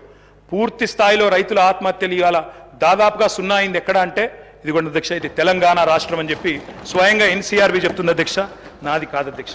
మీరు అన్ఎంప్లాయ్మెంట్ గురించి బాగా మాట్లాడినారు. అన్ఎంప్లాయ్మెంట్ ద్వారా వచ్చిన సూసైడ్స్లో ఇవాళ లోయెస్ట్ ఎక్కడ ఉంది అంటే అధ్యక్ష 2020 సంవత్సరంలో 23 మంది ఆత్మహత్య చేసుకున్నారు తెలంగాణలో, 23లో 28 మంది, 22లో 28 మంది, అదేవిధంగా ఇంకొకటి చూస్తే 6 మాత్రమే. అధ్యక్ష you said sir, I will conclude in 5 minutes sir, please give me 5 minutes. అధ్యక్ష అప్పుల విషయానికి వస్తే అధ్యక్ష ఆర్బీఐ చెప్పిన లెక్కలే ప్రామాణికం. ఆయన ఇంకోటి సార్ శ్వేతపత్రాలు అంటున్నారు అధ్యక్ష. నేనేమంటున్నా అధ్యక్ష, every year controller and auditor general మీకు ప్రతి సంవత్సరం బట్టి గారు ఉన్నారు, శ్రీధర్ అన్న ఉన్నారు ఇదే హౌస్లో, మీకు ఎవ్రీ ఇయర్ బడ్జెట్లో మీకు బ్రహ్మాండంగా ఇచ్చాము, ఎవ్రీ ఇయర్ ఆడిటెడ్ రిపోర్ట్స్ ఇచ్చాము. అవి కాదా శ్వేతపత్రాలు? కొత్త శ్వేతపత్రాలు ఎడికెళ్ళి వస్తే మీరు కొత్తగా ఏం కనిపెడతారు? ఇంకా నాకు తెలియక అడుగుతా అధ్యక్ష, డిస్కమ్ల రిపోర్ట్లు ఎవ్రీ ఇయర్ ఇచ్చాము, ప్రతి సంస్థ ప్రతి corporation report every year we have tabled year. కాదంటారా చెప్పండి, legislative affairs minister should tell us. అధ్యక్ష ఇది ఏది జరగనట్టు 9 ఏళ్ళు మేమంతా దాచిపెట్టినట్టు మీరేదో బయట పెడుతున్నట్టు వెలికి తీసి అధ్యక్ష మీరు అల్టిమేట్గా చేసేది ఏంటంటే కొండను దవి ఎలుకని పడతారు తప్ప ఏముండదు. అలా కొండను దవి ఎలుకని కూడా పట్టే ఉండదు, ఏమి జరగదు. Sir I'm strictly speaking on the subject. అధ్యక్ష నేను ఒక మాట సహనం ఉండాలా. ప్రతిపక్షాలు మాట్లాడితే, ప్రజల తరపున మాట్లాడితే వినే ఓపిక సహనం ఉండాలా. మేము కూడా తక్కువ లేము, మేము 39 మంది ఉన్నాం. మొత్తంగా చూస్తే ప్రతిపక్షంలో 54 మంది ఉన్నాం, మీరు 65 మంది ఉన్నారు. కాబట్టి దయచేసి ఓపిక ఉండాలా, వినాలా. అధ్యక్ష మేము కేంద్రం గ్రాంట్ల మీద కూడా మేము ఆధారపడలేదు అధ్యక్ష, ఎందుకంటే వాళ్ళు ఎట్లా ఇవ్వరని తెలుసు. GST పరిహారం కూడా అత్యంత తక్కువ తీసుకున్న రాష్ట్రం ఏదంటే తెలంగాణ. సొంత పన్నుల ఆదాయంలో number 2 in the country Telangana. Per capital expenditure highest in the country, capital expenditure highest in the country. Asset క్రియేషన్లో ఖర్చు పెట్టేది తెలంగాణ. ఆర్థిక వనరులను సమీకరించుకునే వెసులుబాటు ఉన్నప్పుడు తప్పకుండా వినియోగించుకోవాలి. వినియోగించుకోకపోతే తప్పైతుంది. అధ్యక్ష, నేను ఇంకొక మాట అంటున్నా, ప్రభుత్వ పెట్టుబడితో సార్ కంప్లీట్ చేయండి. చాలా కంక్లూడింగ్ సార్, అంత అసహనం ఎందుకు sir? Come to our rescue sir. Sir నేను సబ్జెక్ట్ మాట్లాడుతున్నాను సార్, నేనేం వేరే మాట్లాడుతున్నారు. మీకు ఇచ్చిన సమయం కూడా అయిపోతుంది. సార్ ఎట్లా సార్, మేము 39 మంది ఉన్నాం, ఒక్కనే సభ్యుని మాట్లాడుతున్నాను. అందుకే మీకు చాలా సమయం ఇచ్చినాం. వాళ్ళ 5 మంత్రులు డిస్టర్బ్ చేశారు సార్. ఏం పద్ధతి సార్? ఆ డిస్టర్బెన్స్ సబ్జెక్ట్ కూడా కానీ కంప్లీట్ చేయండి సార్. మీ ఇష్టం సార్, కూర్చోమంటే కూర్చుంటాను సార్, మానేమంటే మానేస్తాం, వెళ్ళిపోమంటే వెళ్ళిపోతాం సార్ బయటికి. కంక్లూడ్ చేయండి. ఏం సార్ ఇది? కంప్లీట్ చేయండి sir. Investment into productive sector is not debt sir. అధ్యక్ష, ఒక్క మాటలో చెప్పాలంటే ఏం క్రియేట్ చేశారు? అసెట్స్ ఏం క్రియేట్ చేశారు? అధ్యక్ష, మీరు కూర్చున్న కొత్త సచివాలయం కట్టిందే కేసీఆర్ గారు, మీరు పేరు మార్చిన ప్రగతి భవన్ కట్టిందే కేసీఆర్ గారు, ప్రతి జిల్లాలో కొత్త జిల్లాలో కొలువు తీరిన కలెక్టరేట్లు కేసీఆర్ గారు కట్టిందే, కమాండ్ కంట్రోల్ సెంటర్లు కట్టింది, కేబుల్ బ్రిడ్జ్లు, కొత్త రోడ్లు, ఫ్లైఓవర్లు, అండర్ పాస్లు హైదరాబాద్లో మీరు తిరుగుతున్నాయి. ఇవన్నీ తరగని ఆస్తులు, మీకోసం రాష్ట్ర ప్రజల కోసం ఇచ్చిన ఆస్తులు. యాదాద్రి ఆలయం నుంచి మొదలు పెడితే అంబేద్కర్ సచివాలయం దాకా మొత్తం కట్టిందే కేసీఆర్ గారి ప్రభుత్వం. అదేవిధంగా అధ్యక్ష, 33 జిల్లాలుంటే అధ్యక్ష ఉత్తమన్న నవ్వుతున్నారు. అధ్యక్ష, వారు ఉన్నప్పుడు మంత్రిగా సూర్యాపేటలో మెడికల్ కాలేజ్ లేదు అధ్యక్ష, కానీ సూర్యాపేటలో మెడికల్ కాలేజ్ పెట్టింది ఎవరు అధ్యక్ష? కేసీఆర్ ప్రభుత్వం కాదా? నల్లగొండలో మెడికల్ కాలేజ్ పెట్టింది ఎవరు అధ్యక్ష? కేసీఆర్ ప్రభుత్వం కాదా? వికారాబాద్ జిల్లా చేసింది ఎవరు అధ్యక్ష? కేసీఆర్ ప్రభుత్వం కాదా? అధ్యక్ష, ఇవన్నీ వాస్తవాలు, ప్రజలు వింటున్నారు. అధ్యక్ష, మేము మిషన్ భగీరథ అనే కార్యక్రమం తీసుకున్నాం, ఇంటింటికి నీళ్ళు ఇచ్చాం, దానికోసం అప్పు చేశాం. అది తప్పంటారా? భవిష్యత్తు మీద పెట్టుబడి అంటారా? కరువును శాశ్వతంగా తరిమికొట్టే కాళేశ్వరం ప్రాజెక్టు కట్టాం, పాలమూరు రంగారెడ్డి ఎత్తిపోతల పథకం కట్టాం, దానికోసం అప్పు చేశాం, రాష్ట్ర ప్రజల కోసం చేసినాం. అది అప్ప పెట్టుబడా? ప్రజలు ఆలోచించాలా. కొత్తగా మెడికల్ కాలేజీలు, కొత్తగా హాస్పిటళ్లు, అదేవిధంగా జిల్లాలలో హైదరాబాద్లో టిమ్స్, ఇవన్నీ కట్టాం. ఇవి అప్పు చేసి కడితే ప్రజలకు శాశ్వత ఇన్ఫ్రాస్ట్రక్చర్ క్రియేట్ చేస్తే అది తప్ప మంచిదా? ప్రజలు ఆలోచించాలి. 24 గంటల కరెంట్ ఇవ్వడానికి, కరెంటు వెలుగుల కోసం వెలుగు జిలుగులో తెలంగాణ ఉండాలని చెప్పి విద్యుత్ ఉత్పత్తి కేంద్రాలు కట్టాం, దానికి అప్పు చేశాం. క్యాపిటల్ ఎక్స్పెండిచర్ మీద పెట్టాం చెప్ప ఇంకోటి చేయలేదు అధ్యక్ష. ఇంకొక మాట, ఎందుకంటే వారు అక్కడ ఉన్నారు, కేంద్రంలో కూడా వాళ్ళ పార్లమెంట్ సభ్యులు ఉన్నారు. అధ్యక్ష, కేంద్ర ప్రభుత్వం మాత్రం చాలా దుర్మార్గంగా వ్యవహరిస్తుంది. We will also work with you, మేము will come to your rescue, మీతో కలిసి పనిచేస్తాం. కేంద్రంలో ఉండే బీజేపీ ప్రభుత్వం ఈరోజు తన అప్పులు నియంత్రించుకోవడం చేతగాక వారికి అనుకూలంగా మాట్లాడుతున్నా సార్. అదన్న వినండి సార్, కంక్లూడ్ చేస్తున్నా సార్, వారికి అనుకూలంగానే మాట్లాడుతున్నా. అరే కేంద్రం వాళ్ళ మీద కత్తి కడుతుంది, వాళ్ళకి ఇబ్బంది అవుతుందని చెప్తున్నా సార్. నేనేమంటున్నా sir, we'll come to their rescue sir. But అన్న మీకోసమే చెప్తున్నా, మీకు ఇంకా తెలియదు ఆ విషయం. అధ్యక్ష, కొత్తగా వచ్చిన సభ్యులు కొంతమంది తొందరపాటులో ఉన్నారు అధ్యక్ష. ఇంకా చెప్పాలంటే ఇంకా చాలా ఉంది అధ్యక్ష, కానీ నేను 2-3 విషయాలు చెప్పి ముగిస్తాను అధ్యక్ష. హెల్త్ గురించి మాట్లాడారు. ఎవరి హయాంలో అధ్యక్ష? నేను బోను బిడ్డో సర్కారు దవాఖానకని పాటలు రాసింది మీ హయాంలో కదా. ఇవాళ తెలంగాణ ప్రభుత్వం వచ్చిన తర్వాత ఎక్కడి నుంచి ఎక్కడికి వచ్చినాం అధ్యక్ష? 10 ఏళ్లలో ఏమేం చేసినాం అధ్యక్ష? తలసరి ఆరోగ్య బడ్జెట్ ఆనాడు 925 కోట్లుంటే మేము దాన్ని 3,532 కోట్లు చేసినాం. ఆసుపత్రి పడకలు ఆనాడు 17,000 ఉంటే మా ప్రభుత్వం వచ్చిన తర్వాత 34,000 చేసినాం. ఆక్సిజన్ పడకలు 1,400 ఉంటే మొత్తం 100% బెడ్స్కి 34,000 బెడ్స్కి పూర్తి స్థాయిలో ఆక్సిజన్ అందజేసినాం. మొత్తం ఆనాడు 2014 వరకు మెడికల్ కాలేజీలు ఉన్నాయే 5 అధ్యక్ష, 5 గవర్నమెంట్ సెక్టర్లో. ఈరోజు అధ్యక్ష మొత్తం 33 జిల్లాల్లో 33 మెడికల్ కళాశాలలు ఇచ్చిన ఘనత కేసీఆర్ గారి ప్రభుత్వం కాదా? ఒక్కసారి గుండె మీద చేసుకుని ఆలోచించాలి అధ్యక్ష. నర్సింగ్ కళాశాలలు అధ్యక్ష 5 ఉండేది, ఈరోజు 26 అయినాయి. MBBS seat, I'm only speaking subject sir. Subject కానీ అమరావు గారు చాలా సమయం sir, I'm purely speaking subject. ఇంత అసహనం ఎందుకు సార్? కంప్లీట్ చేయండి sir. I'm concluding sir, I'm concluding. MBBS సీట్లు 2,850 ఉండేది, ఇక్కడ సభలో 15-16 మంది డాక్టర్లు ఉన్నారు సార్. అదేవిధంగా 8,515కు తీసుకొని పోయినాం. పోస్ట్ గ్రాడ్యుయేట్ సీట్లు 1,183 ఉండే 2,890 చేర్చినాం. అదేవిధంగా ప్రభుత్వ ఎంబీబీఎస్ సీట్లు 850 ఉంటే 3,690 సీట్లకు చేర్చుకొని పోయినాం. దానివల్ల ఎస్సీల్లో, ఎస్టీల్లో, బీసీల్లో, మైనారిటీలో ఉన్న పిల్లలకి ఇవాళ ప్రభుత్వ మెడికల్ కళాశాలల్లో అడ్మిషన్లు దొరికే పరిస్థితి. అధ్యక్ష, నీతి ఆయోగ్ హెల్త్ ఇండెక్స్లో మీరు మాకు వదిలిపెట్టిపోయినాడు తెలంగాణ ర్యాంకు 11వ స్థానం. మరి ఈరోజు Telangana is rank number 3 in the country after Kerala and Tamil Nadu. ఇది వాస్తవమా కాదా? నీతి ఆయోగ్ రిపోర్ట్ తెప్పించుకొని కంక్లూడింగ్ సార్, అధ్యక్ష. వీళ్ళున్నాడు కంక్లూడ్ చేస్తున్నాను సార్. డయాలసిస్ పేషెంట్లకు ఆనాడు వీళ్ళెన్నడూ పెన్షన్ ఇవ్వలేదు, ఎన్నడూ పట్టించుకోలేదు, ట్రీట్మెంట్ కూడా ఇవ్వలేదు అధ్యక్ష. ఆనాడు డయాలసిస్ కేంద్రాలు లేవు రాష్ట్రంలో, 3 డయాలసిస్ కేంద్రాల నుండే ఈరోజు 103 చేసినాం. అమ్మ ఒడి వాహనాలు 0, ఈరోజు 300 చేసినాం. బస్తీ దవాఖానాలు 0, 370 పెట్టాం. వరంగల్లో హెల్త్ మినిస్టర్ గారు పోయి ప్రారంభించవచ్చు. వరంగల్లో రెడీ అవుతా ఉంది సార్. 24 స్టోరీస్లో 1100 కోట్ల రూపాయలతో బ్రహ్మాండంగా Telangana's largest hospital is in Warangal. మా దామన్న ఓపెన్ చేయాలని చెప్పి నేను మనస్ఫూర్తిగా కోరుతా ఉన్నాను సార్. అధ్యక్ష, అదేవిధంగా అధ్యక్ష, జిల్లాకు ఒక మెడికల్ కాలేజ్, నిమ్స్ విస్తరణ, టిమ్స్ హాస్పిటల్స్, 370 బస్తీ దవాఖానాలు, మహిళల కోసం ప్రత్యేకంగా ఇవన్నీ ఉన్నాయి సార్. ఇంకా ఇన్స్టిట్యూషనల్ డెలివరీస్ సార్. సార్ మీది దేవరకొండ, మీది తమరిది దేవరకొండ. దేవరకొండలో ఒకనాడున్న పరిస్థితి ఏంటి సార్, ఇవాళ ఉన్న పరిస్థితి ఏంటి సార్? ఒకనాడు పసిపిల్లల అమ్మకాలను చదివేది, ఇవాళ మాతా శిశు మరణాలు తగ్గినాయి సార్. మాతా శిశు మరణాలు ఎట్లా తగ్గినాయి సార్ అంటే ఇన్స్టిట్యూషనల్ డెలివరీస్ ప్రోత్సహించడం వల్ల. శిశు మరణాలు ఆనాడు 2014లో 1039 ఉంటే ఈరోజు 19 అయినాయి సార్. ప్రసూతి మరణాలు ఆనాడు 2014లో 91 ఉంటే ఈరోజు 40 అయినాయి. ఇన్స్టిట్యూషనల్ డెలివరీస్ బ్రహ్మాండంగా పెరిగినాయి. ఇంకా చెప్పాలంటే చాలా ఉంది అధ్యక్ష. నేను ముగిస్తా ఉన్నాను అధ్యక్ష. ముగించే ముందు నేను ఈ ప్రభుత్వానికి చెప్పేది ఒకటే అధ్యక్ష. అధ్యక్ష, మీరు కూడా మాలాగా ప్రగతిశీలమైన అభ్యుదయమైన ఆలోచనలతో ముందుకొస్తే తప్పకుండా నిర్మాణాత్మకమైన ప్రతిపక్షంగా తప్పకుండా వెల్కమ్ చెప్తాం అధ్యక్ష. కానీ తిరోగమన నిర్ణయాలు తీసుకుంటే మాత్రం ప్రజల పక్షాన నిలదీస్తాం. మేము హైదరాబాద్ ఫార్మా సిటీని కట్టాలి. హైదరాబాద్కున్న ఒక ప్రత్యేకత, మరి లక్షలాది మందికి 40% ఇవాళ ఫార్మస్యూటికల్స్ ఉత్పత్తి చేసే నగరం హైదరాబాద్. వ్యాక్సిన్లకు ప్రపంచంలోనే రాజధాని హైదరాబాద్. అట్లాంటి హైదరాబాద్లో మొత్తం కన్సాలిడేట్ చేసి ఒక సూపర్ పవర్గా హైదరాబాద్ను ఇంటర్నేషనల్ ఇంపార్టెన్స్ ఉన్న ప్రాజెక్ట్ అధ్యక్ష. నిన్ననే పేపర్లో చూశాను, ముఖ్యమంత్రి గారు రివ్యూ చేశారు, క్యాన్సిల్ చేశారు. కానీ ఆ రివ్యూలో పరిశ్రమల మంత్రి లేరు, పరిశ్రమల కార్యదర్శి లేరు. మరి ఇది మంచిది కాదు అధ్యక్ష. ఇది రాష్ట్రానికి మంచిది. మా మీద కక్షతో ఒక మంచి ప్రాజెక్ట్ రాష్ట్రానికి దూరం చేయకండి సార్. నేను కంప్లీట్ చేయండి సార్. మీకు ఇంత సమయం ఇచ్చా, 3 సార్లు ఇచ్చిన మీకు సమయం. మీరు అడుగుతున్నా కూడా కంప్లీట్ చేయమని చెప్పాను. ముగియండి, మీరు కంప్లీట్ చేయండి. Concluding sir, only 1 minute sir. Subject అయింది సమయం. హైదరాబాద్ ఫార్మా సిటీ లాంటి జాతీయ అంతర్జాతీయ ప్రాముఖ్యత ఉన్న ఒక ప్రాజెక్టును రద్దు చేసే ముందు పునరాలోచించాలని చెప్పి నేను కోరుతా ఉన్నాను అధ్యక్ష. కట్టడము నిలబెట్టడమే మాకు తెలిసిన పని, పడగొట్టడం కులగొట్టడం మా పని కాదు, మేము చేయము. అధికారంలో నిర్మాణాత్మకంగా పనిచేసినాం, ప్రతిపక్షంలో చేస్తాం. మీ మేనిఫెస్టోను మీరు మర్చిపోయినా మేము మర్చిపోము, ప్రజల తరపున క్వశ్చన్ చేస్తాం. ప్రజా ప్రయోజనాల పరిరక్షణ కోసం ఖచ్చితంగా నిలబడతాం. మాది తెలంగాణ కోసమే పుట్టిన పార్టీ, తెలంగాణ కోసమే నిలబడే ఏకైక పార్టీ. అందుకే మేము చెప్తా ఉన్నా అధ్యక్ష, ప్రజాకవి కాళోజీ చెప్పారు. ముగిస్తున్నాను సార్. ముగియండి. ప్రజాకవి కాళోజీ చెప్పారు సార్. ఏలేటి మహేశ్వర్ రెడ్డి గారు ముగియండి సార్. మరి కంక్లూడ్ చేయండి. మీరు ఇంత ఎన్నిసార్లు సమయం ఇచ్చినా మీరు చేయకపోతే ముగియండి.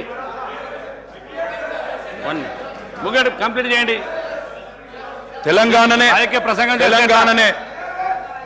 తెలంగాణనే ఆశగా, శ్వాసగా, తెలంగాణ ప్రజల ప్రయోజనాలే పరమావిధిగా ప్రతిక్షణం పరితపించే పార్టీ మాది. పరపీడన వదిలించిన వాళ్ళం, పరాయి పెత్తనాన్ని సహించబోము. ఢిల్లీ నుంచో కర్ణాటక నుంచో రిమోట్లతో కంట్రోల్ చేయాలని చూస్తే ఊరుకోము. ప్రజాకవి కాళోజీ గారు చెప్పిన అయిపోయింది సార్. ఏలేటి మహేశ్వర్ రెడ్డి గారు, మీరు ఇంత సమయం అయితే మీరు రాజకీయ ప్రసంగం చేస్తున్నారు ఎట్లా సార్? మీకు ఇన్నిసార్లు సమయం ఇచ్చిన మీరు మళ్ళీ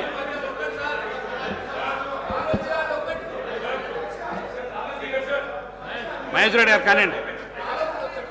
మీరు ఇంకా రాజకీయ ప్రసంగం మొదలు పెడితే ఎట్లా సార్? సబ్జెక్టు కంప్లీట్ అయినా కూడా కంప్లీట్ చేయండి. 1 minute కంప్లీట్. అధ్యక్ష, వారు ఉటంకించారు దాశరథి గారిని. నేను ప్రజాకవి కాళోజీ గారికి చెప్పిన మాట చెప్తా ఉన్నాను సార్. ఇది లాస్ట్ పారాగ్రాఫ్ సార్, వదిలేస్తాను సార్. తర్వాత మీరు వారికి అవకాశం ఇవ్వండి, నో ప్రాబ్లం. ప్రజాకవి కాళోజీ గారు చెప్పినారు సార్, ప్రాంతేతరుడు ద్రోహం చేస్తే, మోసం చేస్తే ప్రాంతం పొలిమేరల వరకు తరిమి కొడతాం. ప్రాంతం వాడు మోసం చేస్తే ప్రాంతం లోపలే పాత పెడతాం.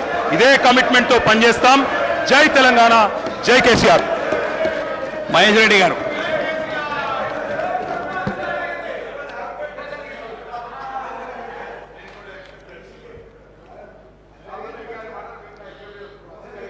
అధ్యక్ష, ఈరోజు ముందుగా సభాపతి గారికి శుభాకాంక్షలు తెలిపేటువంటి అవకాశం మనం మాకు కలగలేదు. మరి ఇప్పుడు వారు చైర్ మీద కూడా లేరు. అయినా మీ ద్వారా వారికి నేను శుభాకాంక్షలు తెలియజేస్తా ఉన్నాను. ఒక మంచి మనిషి, స్నేహశీలి, గతంలో మాతో పనిచేసేటువంటి అనుభవం ఉన్నటువంటి వ్యక్తిగా, నాకు తెలిసినటువంటి వ్యక్తిగా వారికి నేను భారతీయ జనతా పార్టీ తరఫున హార్దిక శుభాభినందనలు, శుభాకాంక్షలు తెలియజేస్తూ ఉన్నాను. అదే మాదిరి ఈరోజు ముఖ్యమంత్రి గారు కూడా సభలో లేరు, బహుశా చూస్తున్నారేమో ఛాంబర్ నుంచి. వారికి కూడా వారు ప్రమాణ స్వీకారం చేసిన తర్వాత వారికి శుభాకాంక్షలు తెలిపేటువంటి అవకాశం కలగలేదు. ఆ రోజు మేము ఊర్లో లేని కారణంగా మరి ఈరోజు మీ ద్వారా వారు మిత్రులు గౌరవనీయులు రేవంత్ రెడ్డి గారు ముఖ్యమంత్రిగా ప్రమాణ స్వీకారం చేసి సభాధ్యక్షుడు ఎన్నికైనందుకు కూడా వారికి కూడా భారతీయ జనతా పార్టీ తరఫున శుభాకాంక్షలు తెలియజేస్తా ఉన్నాను. మిత్రుల అధ్యక్ష, నిన్న జరిగినటువంటి గవర్నర్ గారి ప్రసంగం కేవలం కాంగ్రెస్ పార్టీ మేనిఫెస్టో చదివినట్టుగానే ఉన్నది. హామీలు వారు చదివారు కానీ దాని ఇంప్లిమెంటేషన్ కానీ కార్యాచరణ కానీ ఏమి చెప్పకపోవడం కొంచెం బాధాకరంగా ఉన్నది. కార్యాచరణ చెప్పి ఉంటే బాగుండేదని చెప్పి మేము భావిస్తూ ఉన్నాం. కేవలం మేనిఫెస్టోకు చట్టబద్ధత లేకుంటే ఆ మేనిఫెస్టోకు విలువ ఉండదు. చట్టబద్ధత కోసం ముఖ్యమంత్రి గారు సంతకం చేశారు. బహుశా అధికారులు దాని మీద కసరత్తు చేస్తున్నారేమో. కానీ ఎంతసేపు 6 గ్యారంటీల విషయమే మాట్లాడుతూ ఉన్నారు కానీ మరి మిగిలిన 412 హామీల గురించి ఈ ప్రభుత్వం మాట్లాడడం లేదు. 412 హామీలు ఒక 420కి ఒక 8 హామీలు మాత్రమే తక్కువగా ఉన్నాయి. 412 హామీలు ఇచ్చారు. మాట్లాడితే 6 హామీల గురించే పదే పదే చెప్తా ఉన్నారు. మరి చట్టబద్ధత ఎప్పటికల్లా చేస్తారు? మరి ఈ సభలోనే చట్టబద్ధత తీసుకొస్తే బాగుంటుందని చెప్పి మేము భావిస్తూ ఉన్నాం. కేవలం ఈ సెషన్లోనే దాన్ని పెట్టి ఆమోదించాలని చెప్పి మేము కోరుతా ఉన్నాం. ప్రజావాణి పరిష్కార వేదిక కావాలి కానీ కేవలం పబ్లిసిటీ షో కోసం కాదని చెప్పి మేము తెలియజేస్తూ ఉన్నాం. ప్రజావాణి పేరు మీద కేవలం పబ్లిసిటీ చేసుకోవాలని ప్రయత్నం చేస్తే భారతీయ జనతా పార్టీ తరఫున ఊరుకునే సమస్య లేదు. మీరు పదే పదే ప్రజల తమ కష్టాలు, సమస్యలు, బాధలు, ఆవేదనలు చెప్పుకునేందుకు ప్రజావాణి కార్యక్రమాన్ని ఆర్భాటంగా మొదలుపెట్టినామని చెప్పుకున్నటువంటి ముఖ్యమంత్రి గారు సీఎం క్యాంప్ ఆఫీసులో ప్రజా దర్బారుని ప్రతిరోజు నడిపిస్తారని చెప్పుకున్నారు. ప్రతిరోజు దర్బారు నడిపిస్తామని చెప్పి ఈరోజు కేవలం వారానికి 2 రోజులు మాత్రమే మరి ప్రజా దర్బారు అని చెప్పి మళ్ళీ మాట మార్చారు. ప్రతిరోజు నడిపిస్తామని చెప్పారు. మరి అదే ప్రజావాణి ఈరోజు నడుస్తున్నటువంటి 2 రోజుల ప్రజావాణి రేపు మరి సీఎం గారు కొత్త క్యాంప్ ఆఫీసులో వేరుగా పెడతారా, ఇక ఇదే ప్రజావాణిని వారు నడిపిస్తారా? మరి ఈ ప్రజావాణి నడిపిస్తే మరి ముఖ్యమంత్రి గారు వారి మంత్రివర్యులందరూ కూడా రోజు కూర్చొని అర్జీలు తీసుకుంటారా? అధికారులతో సహా కూర్చొని వెంటనే పరిష్కారం చేస్తారా? దాని మీద కూడా మరి ప్రజలకు స్పష్టత ఇవ్వాల్సినటువంటి అవసరం ఉందని తెలియజేస్తా ఉన్నాను. ఇప్పుడు రూపొందించిన కార్యక్రమం వారం రోజులకు బదులుగా 2 రోజులు అనడం నిజంగా ప్రజల్ని తప్పుదో పట్టించడంగానే మేము భావిస్తూ ఉన్నాం. మా ఎమ్మెల్యేలందరూ నియోజకవర్గాల్లో ప్రతిరోజు ప్రజా దర్బారులో ఉంటారని చెప్పారు. ఇప్పటికీ కూడా అవి ఎక్కడ కూడా మొదలైన దాఖలాలు కనబడడం లేదు. మహేష్ రెడ్డి గారు ప్రగతి భవన్ పేరుకే గవర్నర్ ధన్యవాదాలు. దాని మీద ఇవన్నీ అదే మాట్లాడుతున్నానండి. గవర్నర్ ప్రసంగంలో మాట్లాడిన అధ్యక్ష గవర్నర్ ప్రసంగంలో మాట్లాడించిన నేను చెప్తా ఉన్నాను. సబ్జెక్ట్ ప్రగతి భవన్ ప్రజాభవన్గా మారింది, ప్రజల వినియోగంకి మాత్రం రాలేదు. ఈరోజు ప్రగతి భవన్లో మీరు గతంలో ముఖ్యమంత్రి గారు చెప్పినట్టుగా ప్రగతి భవన్ హాస్పిటల్గా మారుస్తామన్నారు. అదే మాదిరిగా ప్రగతి భవన్ని స్టడీ సర్కిల్ చేస్తాము, అక్కడి నుంచి ఐఏఎస్ ఐపీఎస్ ఆఫీసర్ ప్రొడ్యూస్ చేస్తాము, అక్కడి నుంచి విద్యావంతులు ప్రొడ్యూస్ చేస్తాము, భారతదేశానికి వర్ణ తెచ్చేటువంటి వాళ్ళను ప్రొడ్యూస్ చేస్తామని చెప్పి ఆ రోజు మరి పిసిసి అధ్యక్షుడు ఉన్నటువంటి ఈరోజు ముఖ్యమంత్రి గారు చెప్పారు. మరి దాన్ని ప్రగతి భవన్ని ఈరోజు ప్రజా దర్బారుగా ఒకసారి మారుస్తే మరి ఉప ముఖ్యమంత్రి గారి రెసిడెన్స్గా కూడా ఒక భవనాన్ని ఇచ్చారు. మరి మీరు ఇచ్చినటువంటి హాస్పిటల్, మీరు హామీ ఇచ్చినటువంటి హాస్పిటల్ కానీ, మీరు హామీ ఇచ్చినటువంటి మరి స్టడీ సర్కిల్ కానీ మరి ఇక్కడ కూడా కనబడతలేదు. మరి దాని విషయంలో కూడా ప్రజలు స్పష్టత కావాలని కోరుకుంటా ఉన్నారు. అదే మాదిరిగా కేసీఆర్ సర్కారు చేసినటువంటి అప్పుల కుప్పల గురించి గవర్నర్ గారు ప్రసంగంలో మీరు మాట్లాడారు, ప్రసంగంలో చెప్పారు. మరి మీరు ఇంకా అదనంగా అప్పులు చేద్దామన్నా, లేకుంటే ఈ అప్పులు చూయించి, ఈ అప్పుల కుప్పల్ని చూయించేసి ఇచ్చిన హామీల్ని తప్పించుకోవాలని ప్రయత్నం చేస్తే ప్రజలు ఊరుకునే సమస్య లేదని చెప్పి తెలియజేస్తా ఉన్నాను. ఇది అప్పులను సాగుగా చూపించేసి ఇచ్చినటువంటి హామీల్ని నెరవేర్చకుండా తప్పించుకుంటే ప్రజలు ఊరుకోరని చెప్పి కూడా తెలియజేస్తా ఉన్నాను. రాష్ట్ర పరిస్థితి దుర్భరంగా ఉందని, రాష్ట్ర సర్కారు దాదాపు 5 లక్షల కోట్ల రూపాయలు అప్పు ఉందని చెప్పేసి పదే పదే చెప్తా ఉన్నారు. రాష్ట్ర పరిస్థితి దయనీయంగా ఉన్న సంగతి, అప్పుల సంగతి ప్రజలకు మనందరికీ తెలిసిన సంగతి. కానీ దాన్ని అడ్డం పెట్టేసుకొని హామీలను విస్మరిస్తే మాత్రం భారతీయ జనతా పార్టీ ఊరుకున్న సమస్య లేదని చెప్పి తెలియజేస్తా ఉన్నాను. కాంగ్రెస్ వన్నీ అవి కానీ హామీలు ఎన్నో ఉచిత హామీలు ఇచ్చి ఎన్నో భారీ హామీలు ఇచ్చినా కూడా కాంగ్రెస్ పార్టీకి వచ్చింది కేవలం పోటాపోటీ మెజార్టీ మాత్రమే. మ్యాజిక్ ఫిగర్కి కేవలం 4 మాత్రమే ఎక్కువగా వచ్చాయి. ఇన్ని రకాలుగా హామీలు ఇచ్చినా ప్రజలు మాత్రం వారికి పెద్ద పట్టం కట్టలేదు. కేవలం మార్జిన్ మ్యాజిక్ ఫిగర్కి దగ్గరలోనే మాత్రం ఇచ్చారు.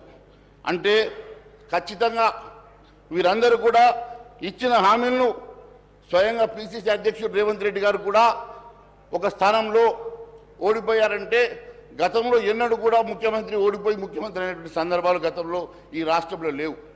ప్రజలు ఒకవైపు పట్టం కడుతూనే మరోవైపు వాద పెట్టారు. కాబట్టి గమనించాల్సిందిగా నేను కోరుతా ఉన్నాను. రేవంత్ రెడ్డి గారు నిజంగా అదృష్టవంతుడు. ఒక స్థానంలో ఓడిపోయినా కూడా ఈరోజు ముఖ్యమంత్రి అయ్యాడు కాబట్టి ఖచ్చితంగా వారు ఇచ్చినటువంటి హామీలు నెరవేరుస్తారన్న మాకు విశ్వాసం కొంతవరకు ఉన్నది. ఈరోజు పాలన అనుభవం ముఖ్యమంత్రి గారికి లేకపోయినా వారి మంత్రివర్యులు చాలామంది సీనియర్లు ఉన్నారు. సీనియర్ మంత్రివర్యుల తప్పకుండా వారి సలహాలు సూచనలు తీసుకుంటారని నేను భావిస్తూ ఉన్నాను. వారికి అనుభవం లేకపోయినా ఎంతోమంది సీనియర్ మంత్రులందరూ కూడా వారికి అండగా ఉంటారు కాబట్టి వారి సూచనలు సలహాలు తీసుకొని ముందుకెళ్తారని చెప్పి మేము భావిస్తూ ఉన్నాం. వారు ఐపీఎస్ ఆఫీసర్ కాదు, లేక వారి మంత్రులు కానిస్టేబుల్ హోంగార్డులు కాదు. మహేశ్వర రెడ్డి గారు వాళ్ళందరూ కూడా మీరు సబ్జెక్ట్ సార్ నేను మాట్లాడేది సార్ వారు చెప్పిన మాటలు సార్ నేను డీవియేషన్ చేయడం లేదు. లేలే మీరు ముఖ్యమంత్రి గారి గురించి సార్ నేను డీవియేషన్ చేయడం లేదు సార్. మీరు సబ్జెక్ట్ మాట్లాడండి. నేను సబ్జెక్టే మాట్లాడండి. మరి ఈరోజు ముఖ్యమంత్రి గారు అందరి సలహాలు సూచనలు తీసుకొని వారు ఈ రాష్ట్రాన్ని ముందుకు తీసుకెళ్తారని చెప్పి మేము భావిస్తూ ఉన్నాం. ఖచ్చితంగా గతంలో ఉన్నటువంటి దూకుడు తగ్గించుకొని వారి యొక్క సమయస్ఫూర్తితో ఈ రాష్ట్రాన్ని ముందుకు నడిపించి ఈ రాష్ట్రాన్ని కాపాడుతారని చెప్పి విశ్వాసాన్ని మేము వ్యక్తపరుస్తూ ఉన్నాం. కొత్త అప్పుల ద్వారా ఈ రాష్ట్రంలో పన్నుల భారాన్ని పెంచొద్దని పన్నులు పెంచకుండానే హామీలు నెరవేర్చాలని చెప్పేసి మేము కోరుతా ఉన్నాం.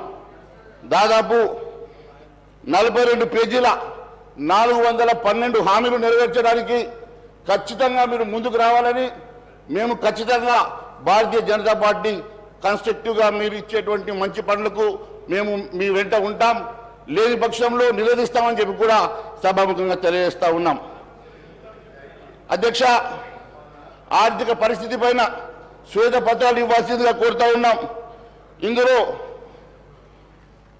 కాంగ్రెస్ కొత్తగా ప్రవేశపెట్టినటువంటి స్కీమ్స్కి అవసరమైనటువంటి నిధులు ఎన్ని అవసరం ఉంటాయో అవి చెప్పాల్సిందిగా శ్వేతపత్రం ఇవ్వాల్సిందిగా కోరుతా ఉన్నాం. కాంగ్రెస్ పార్టీ ఇచ్చిన హామీలు నెరవేర్చడానికి మరి కావాల్సినటువంటి నిధులు ఎంత కావాలా, దానికి కావాల్సినటువంటి అవసరాలకు ఏ రకంగా సమకూరుస్తారో మరి ప్రజలకు సభకు తెలియజేయాల్సిన అవసరం ఉందని తెలియజేస్తా ఉన్నాను. కాంగ్రెస్ హామీలు ఎంత మేరకు నిధులు అవసరం ఉందో, ఏ మార్గాల ద్వారా నిధులు తీసుకొస్తారో, ఏ రకంగా మరి అవన్నీ అంశాలు మేము బడ్జెట్ సమావేశంలో ఖచ్చితంగా మాట్లాడతాం. ఇప్పుడు మొన్ననే ప్రభుత్వం ఏర్పాటైంది, కనీసం 100 రోజులను సమయం ఇవ్వాల్సిందిగా మేము ఇవ్వాలని చెప్పి మేము ఈరోజు ఈ నిర్ణయం తీసుకొని మరి ఈ అంశంలో లోతుగా వెళ్లకుండా రేపు బడ్జెట్ సమావేశంలో ఈ అంశాలు మేము మాట్లాడతాం. ఇప్పుడు కనీసం 100 రోజులన్నా వారికి సమయం ఇచ్చిన తర్వాతనే మాట్లాడిన అంశం మీద ఈరోజు మేము ఆ విషయాలు లోతుగా వెళ్ళడం లేదు.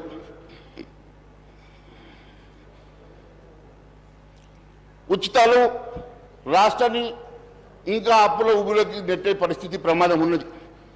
చేపలను ఇవ్వడం కాదు, చేపల్ని పట్టించడం నేర్పడం అవసరమని చెప్పి వారికి కావాల్సినటువంటి మరి ఉపాధి కల్పించడమే తప్ప ఈ రకంగా ఉచితాల వల్ల మరి పెద్దగా ఉపయోగం లేదని చెప్పి కూడా మేము తెలియజేస్తా ఉన్నాం. భారతీయ జనతా పార్టీ ఇలాంటి హామీలు ఎట్టి పరిస్థితుల్లో సాధ్యం కాదు. ఈ బడ్జెట్కి ఇప్పుడున్నటువంటి బడ్జెట్కి సరిపోదని చెప్పి మాతో పాటు ఎంతోమంది మేధావులు కానీ ఎంతోమంది విశ్లేషకులు చెప్పినప్పటికీ కూడా అవేమీ పట్టనట్టుగా మీరు కేవలం అధికారంలో రావాలనే ఆకాంక్షతోటి మాత్రమే ఇష్టానుసారంగా హామీలు ఇచ్చినట్టు కనబడతా ఉంది. మరి ఈ హామీలు ఎంతవరకు నెరవేరుస్తారు, ఈ హామీలు ఎంతవరకు పూర్తి చేస్తారో అని ప్రజలు కూడా ఎదురు చూస్తున్నారని చెప్పి కూడా తెలియజేస్తారు. మహేశ్వర్ రెడ్డి గారు గౌరవ శాసనసభ్యులు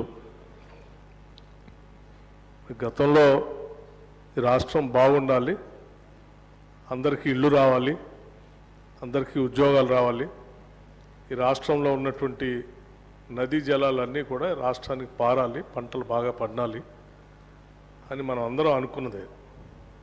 మేము ఈరోజు ఇచ్చినటువంటి హామీలు కూడా ఈ రాష్ట్రంలో ఉన్నటువంటి నిరుద్యోగ యువకులందరికీ ఉద్యోగాలు ఇవ్వాలని, ఇల్లు లేని ప్రతి పేదవాడికి ఇల్లు ఇవ్వాలని, ఇంటి స్థలం లేకపోతే కనీసం ఇంటి స్థలం కూడా ఇవ్వాలని, ఆర్థికంగా మహిళలంతా కూడా తలెత్తుకొని ఆత్మగౌరవంతో బతకడానికి కావాల్సినటువంటి కొంత ఆర్థిక సహాయాన్ని వారికి ప్రతి నెల అందించాలని, ఇవన్నీ కూడా ఈ సమాజం తెలంగాణ రాష్ట్రంలో ఉన్నటువంటి అన్ని వర్గాల ప్రజల అభ్యున్నతి కోసం మేము ప్రకటించి మా కమిట్మెంట్తో మేము ఇచ్చినటువంటి హామీలు. ఈ హామీలన్నీ నెరవేరటం కోసం మేమొక్కడే కాదు, ఈ సభలో ఉన్నటువంటి అన్ని రాజకీయ పార్టీలు కూడా కోరుకోవాలి, దానికి కావాల్సినటువంటి సహాయ సహకారాలు అందించాలి. కేంద్రంలో ఉన్నటువంటి భారతీయ జనతా పార్టీ కూడా తెలంగాణ రాష్ట్ర అభివృద్ధి కోసం, తెలంగాణ రాష్ట్ర యువకుల కోసం, తెలంగాణలో ఉన్నటువంటి ఇల్లు లేనటువంటి పేదవాళ్ళ కోసం కావాల్సినటువంటి ఆర్థిక సహాయాన్ని కేంద్ర ప్రభుత్వం నుంచి అందించి ఈ రాష్ట్ర ప్రభుత్వ ప్రజల ఆకాంక్షలు నెరవేర్చడం కోసం మీ ప్రయత్నం కూడా మీరు సహకరించాలని, కొనసాగించాలని కోరుతూ ఆ దిశలో మీరు ఏమేమి చేయగలరో సభకి వాటికి చెప్పవలసిందిగా విజ్ఞప్తి చేస్తాం. Thank you. ఈరోజు నాగేంద్ర గారు మీ వారి సబ్జెక్టు వారు మాట్లాడుతున్నారు, మీరు మధ్యాహ్నం వచ్చిన మీరు కూర్చోండి, తర్వాత మాట్లాడుతున్నారు. కానీ నాగేంద్ర గారు కూర్చోండి, తర్వాత మీరు తర్వాత మీకు సమయం వచ్చినప్పుడు మాట్లాడుతారు, కూర్చోండి. మీకు అవకాశం వచ్చినప్పుడు మాట్లాడుతారు, కూర్చోండి. మీకు అవకాశం వచ్చినప్పుడు మాట్లాడుతారు, కూర్చోండి. మీరు కూర్చోండి, కూర్చోండి ప్లీజ్, కూర్చోండి బ్రహ్మ. మహేశ్వర్ గారు మీరు కంటిన్యూ చేయండి, మీరు కూర్చోండి. గౌరవ సభ్యులు మాట్లాడుతున్నాడు, మీరు మధ్యాహ్నం ఇంటర్ఫియర్ అవుతున్నారు, కూర్చోండి ప్లీజ్, కూర్చో. కానీ మహేశ్వర్ గారు కానివ్వండి, మహేశ్వర్ గారు కానివ్వండి. ఇవ్వలేదండి కానివ్వండి అధ్యక్ష మీరు కూర్చోండి, మీరు కూర్చోండి. ఈ రకంగా కూర్చోండి ప్లీజ్, కూర్చోండి. మహేశ్వర్ గారు కానివ్వండి. అదే మాదిరిగా ఇప్పుడే పెద్దలు ఉప ముఖ్యమంత్రి బట్టి విక్రమార్క గారు మాట్లాడుతూ వారిచ్చిన 412లో కేవలం 2-3 అంశాలు మాత్రమే ప్రస్తావిస్తూ ఉన్నారు, అసలైనటువంటి అంశాలు ఎందుకు ప్రస్తావించడం లేదు. మరి బడ్జెట్కి భారమైనటువంటి అంశాలు మరి మొన్ననే మరి మీరు ఇచ్చినటువంటి హామీలలో రైతు బంధు 15,000 రూపాయలు ఇస్తామని చెప్పి కేవలం 5,000 రూపాయలు ఇచ్చి మాత్రం చేతులు దులుపుకున్నారు. మరి అది ఇస్తారా? ఎన్నికలకు ముందు అది టీఆర్ఎస్ ప్రభుత్వం జమ చేస్తూ ఉంటే మీరు అవి తీసుకోండి, ఎన్నికల తర్వాత మిగిలితే మేము ఇస్తామని చెప్పి ముఖ్యమంత్రి గారు చెప్పినట్టు నేను చూశాను. మరి ఇప్పుడు 5,000 ఇచ్చారు, మిగిలిన 5,000 ఎప్పటికల్లా ఇస్తారో మరి అది ఇవ్వాల్సిందిగా కోరుతా ఉన్నాను. నేను ఒకటే అడుగుతా ఉన్నాను, మీరు ఇచ్చినటువంటి హామీలు నెరవేర్చడానికి ఏ రకంగా నిధులు సమకూర్చుకుంటారు, ఏ రకంగా నిధుల్ని మరి జమ చేసేసి ఈ రాష్ట్రాన్ని నడిపిస్తారు, ఏ రకంగా మీరు ఇచ్చినటువంటి 412 హామీలు నెరవేరుస్తారో శ్వేతపత్రం ఇవ్వాల్సిందిగా గౌరవ ముఖ్యమంత్రి గారిని కోరుతా ఉన్నాను మీ ద్వారా. అదే మాదిరి ఇందాక మాట్లాడుతూ తెలంగాణ నిన్న గవర్నర్ గారి ప్రసంగంలో కూడా తెలంగాణ రాష్ట్రం కేవలం సోనియా గాంధీ వల్లనే వచ్చిందని అంటా ఉన్నారు. అధ్యక్ష, మీకు తెలుసు ఆ రోజు భారతీయ జనతా పార్టీ లేకుంటే తెలంగాణ రాష్ట్రం సాధ్యమయ్యేది కాదు. ఆ విషయంలో సుష్మా స్వరాజ్ గారిని మర్చిపోవడం చాలా బాధాకరంగా ఉన్నది. ఆ రోజు రాజ్యసభలో కూడా భారతీయ జనతా పార్టీ ఇచ్చినటువంటి సహకారాన్ని కూడా మర్చిపోవడం బాధాకరంగా ఉన్నది. మరి ఖచ్చితంగా భారతీయ జనతా పార్టీ లేకుంటే ఈ తెలంగాణ సాధ్యమయ్యేది కాదు.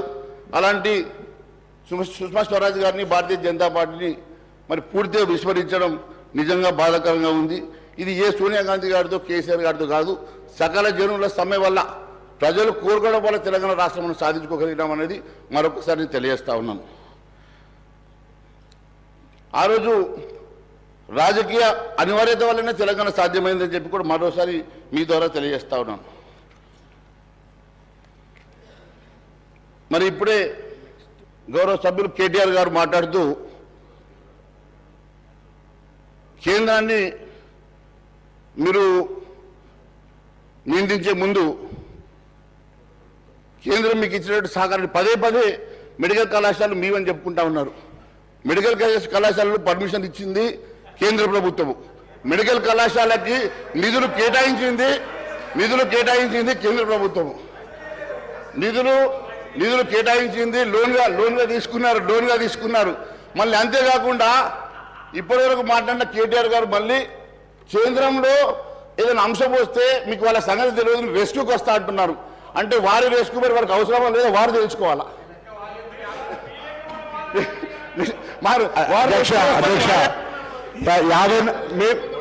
అధ్యక్ష మేము 65 మంది ఉన్నాం, మేము 54 మంది ఉన్నాం, వాళ్ళని కూడా కలుపుకొని చెప్తారు గౌరవ ప్రతిపక్ష నాయకులు. దాని తర్వాత మా గౌరవ బీజేపీ శాసనసభ్యులు అడుగుతా ఉన్నారు సుష్మా స్వరాజ్ గారి గురించి. ఓకే, కానీ దాని తదుపరి నరేంద్ర మోడీ గారు అనేక సందర్భాలు మాట్లాడి టీఆర్ఎస్ మౌనంగా ఉంటుంది. భారతీయ జనతా పార్టీ తరఫున ఉన్న ప్రధానమంత్రి తెలంగాణ సమాజాన్ని అవమానపరిచే విధంగా తలుపులేసి దొంగతనంగా తెచ్చుకున్నారన్నటువంటి మాట కూడా మీ ప్రధానమంత్రి గారు మాట్లాడారు. వారికి దయచేసి జవాబు చెప్పాల్సిన అవసరం ఉంది. అలా దానికి పార్లమెంట్ సభ్యులుగా తెలంగాణలో ఉన్నటువంటి శాసనసభ్యులుగా అసలు మేము బీజేపీ చెప్పుకోవడానికి సిగ్గనిపించాలి. తెలంగాణ తల్లిని చంపి బిడ్డను తెచ్చుకున్నారని చెప్పిండు. భారతీయ జనతా పార్టీ తెలంగాణను అవమానపరచడం ఇంకెవరు కూడా అవమానపరచలే. అటువంటి పార్టీ అలా మళ్ళీ ఈ మాటలు చెప్తే ఎట్లా అధ్యక్ష? మంత్రి సబ్జెక్ట్ మాట్లాడండి. అరే వారు సమాధానం చెప్పన్నా వద్దా అధ్యక్ష? వారు మాట్లాడిన సమాధానం చెప్పన్నా వద్దా? వారు ఇంత ఘోరంగా మాట్లాడుతూ ఉన్నారు.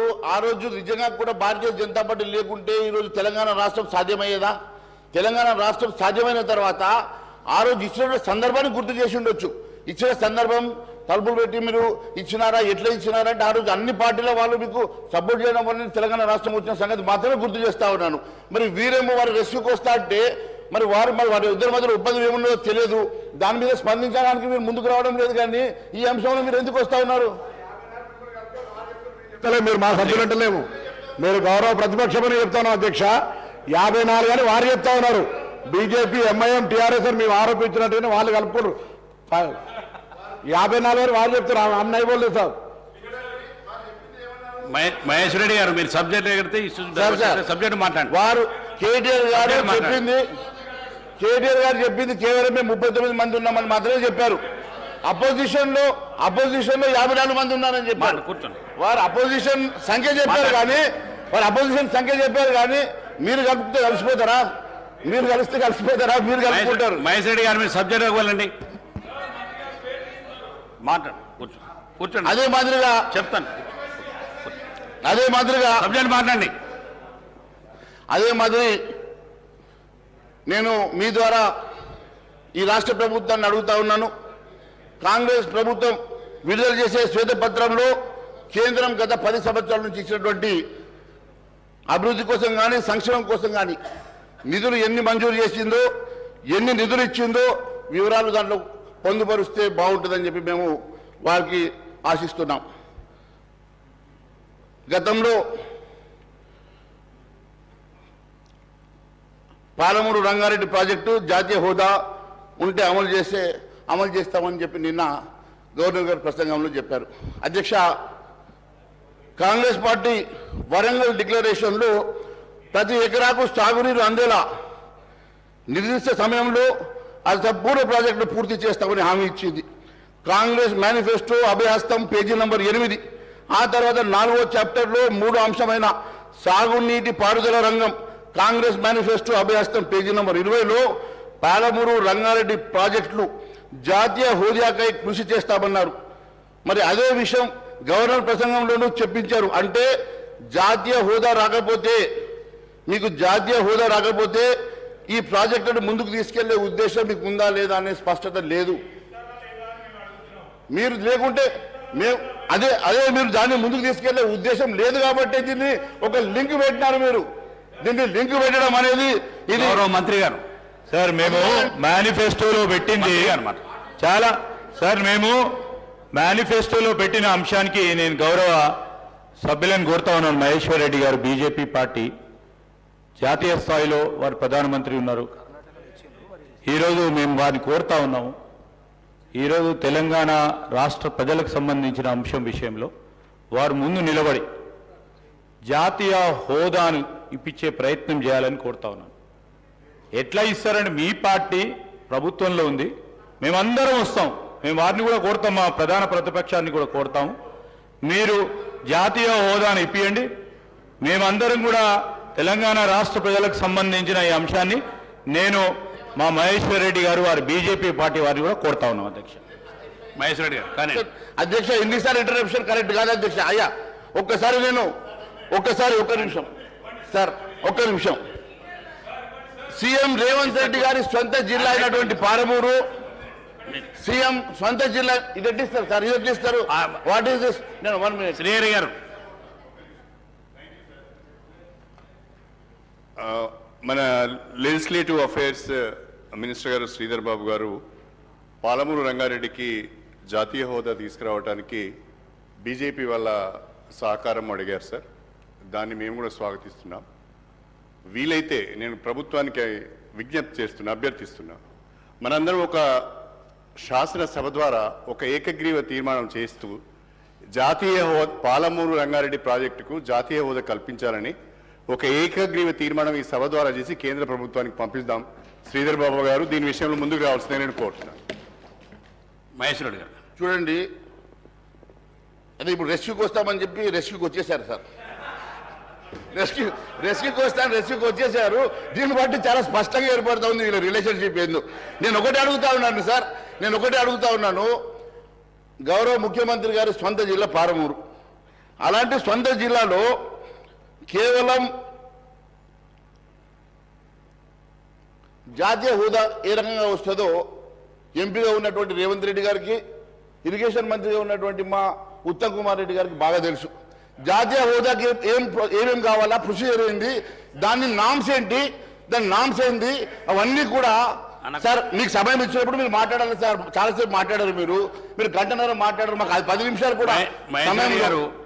మీరు గవర్నర్ ప్రసంగంలో మాట్లాడేది అనవసరంగా.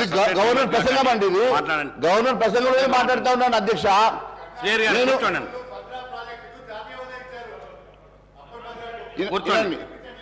ఇప్పుడు ఒక జాతీయ హోదా రావాలంటే దానికి ఉన్నటువంటి నామ్స్ ఏంది, దానికి ఉన్నటువంటి ప్రొసీజర్ ఏందో గౌరవ ఎంపీగా ఉన్నటువంటి ముఖ్యమంత్రి గారికి కానీ ఉత్తమ్ కుమార్ రెడ్డి గారికి తెలుసు, ఇరిగేషన్ మంత్రిగా ఉన్నటువంటి వారు. మరి వారికి తెలియదా ప్రొసీజర్ ఏందో?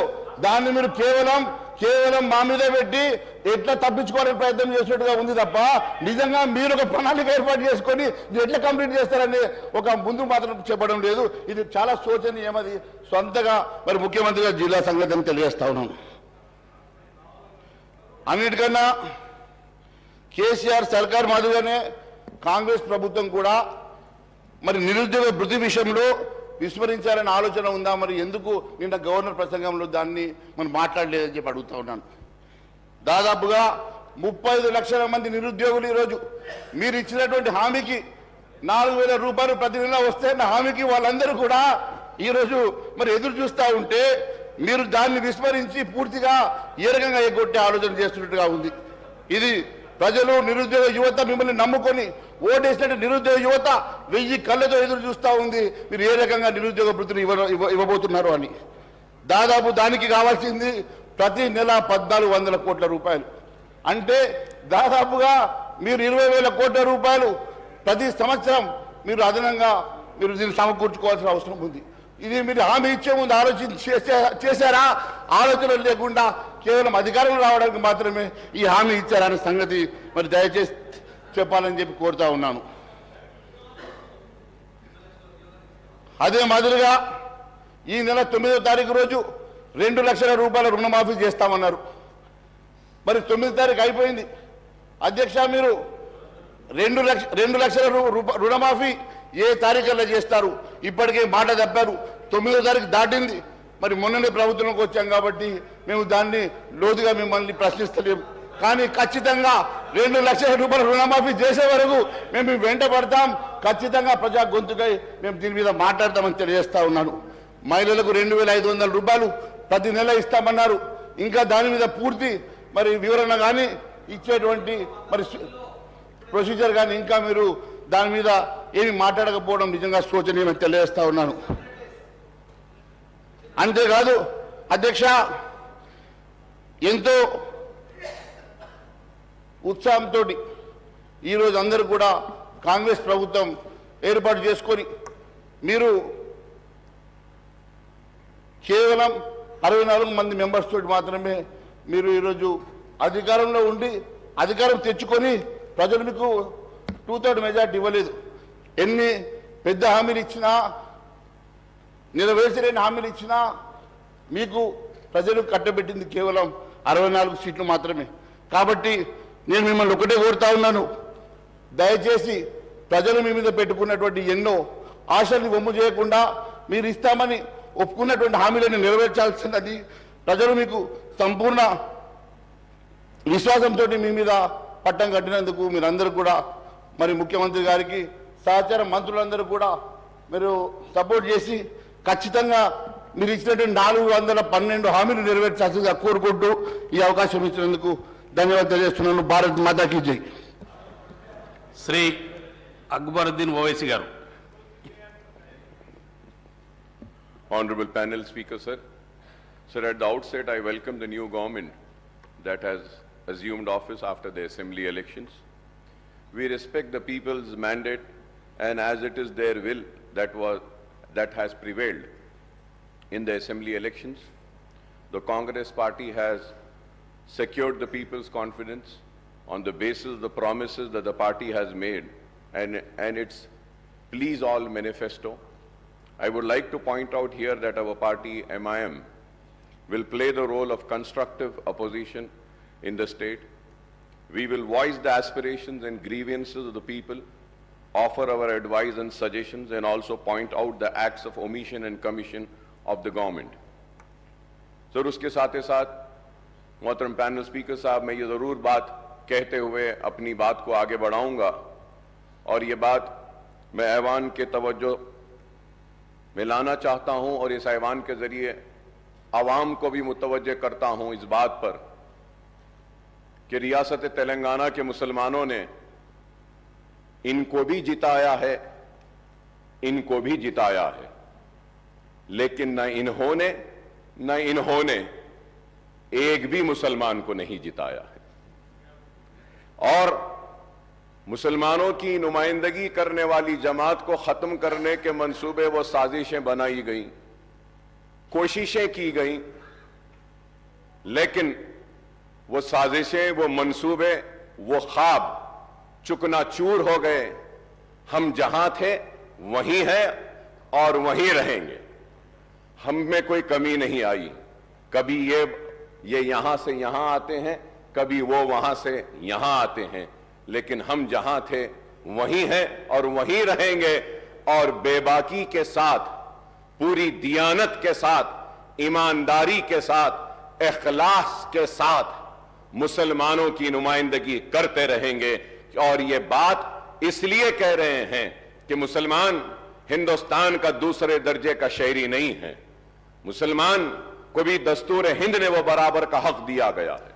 और इस ऐवान में खड़े रहकर हमारी तारीख है कि हमने मुसलमानों के लिए, पिछड़े हुए तबकात के लिए, SC STs के हुकूक के लिए हमने जिद्दोजहद की है और आगे भी हम करते रहेंगे। हम उम्मीद करते हैं कि कांग्रेस की हुकूमत पुराने शहर को नजरअंदाज नहीं करेगी। हम उम्मीद करते हैं कि पुराने शहर की तरक्की नए शहर के बराबर होगी। हम उम्मीद करते हैं कि IT टावर्स जो हमने मंजूरी हासिल की थी पुराने शहर के लिए, वो IT टावर्स का काम जारी रहेगा। हम ये उम्मीद करते हैं कि पुराने शहर में मूसी को साफ कर और जहां पे सीवरेज का पानी है उसको खूबसूरत बनाया जाएगा, डेवलपमेंट आएगा पुराने शहर में। हम उम्मीद करते हैं कि बरसा बरस से चार मीनार पेडेस्ट्रियनाइजेशन का प्रोजेक्ट जो एक कछुए की तरह आगे बढ़ रहा है उसको तेजी के साथ आप मुकम्मिल करेंगे। हम उम्मीद करते हैं और तवक्को करते हैं कि आप पुराने शहर को नए शहर के बराबर तरक्की देंगे। हम उम्मीद करते हैं कि आप अपने वादों को पूरा करेंगे और हम एक मजबूत और कंस्ट्रक्टिव अपोजिशन का रोल जरूर हम अदा करते रहेंगे।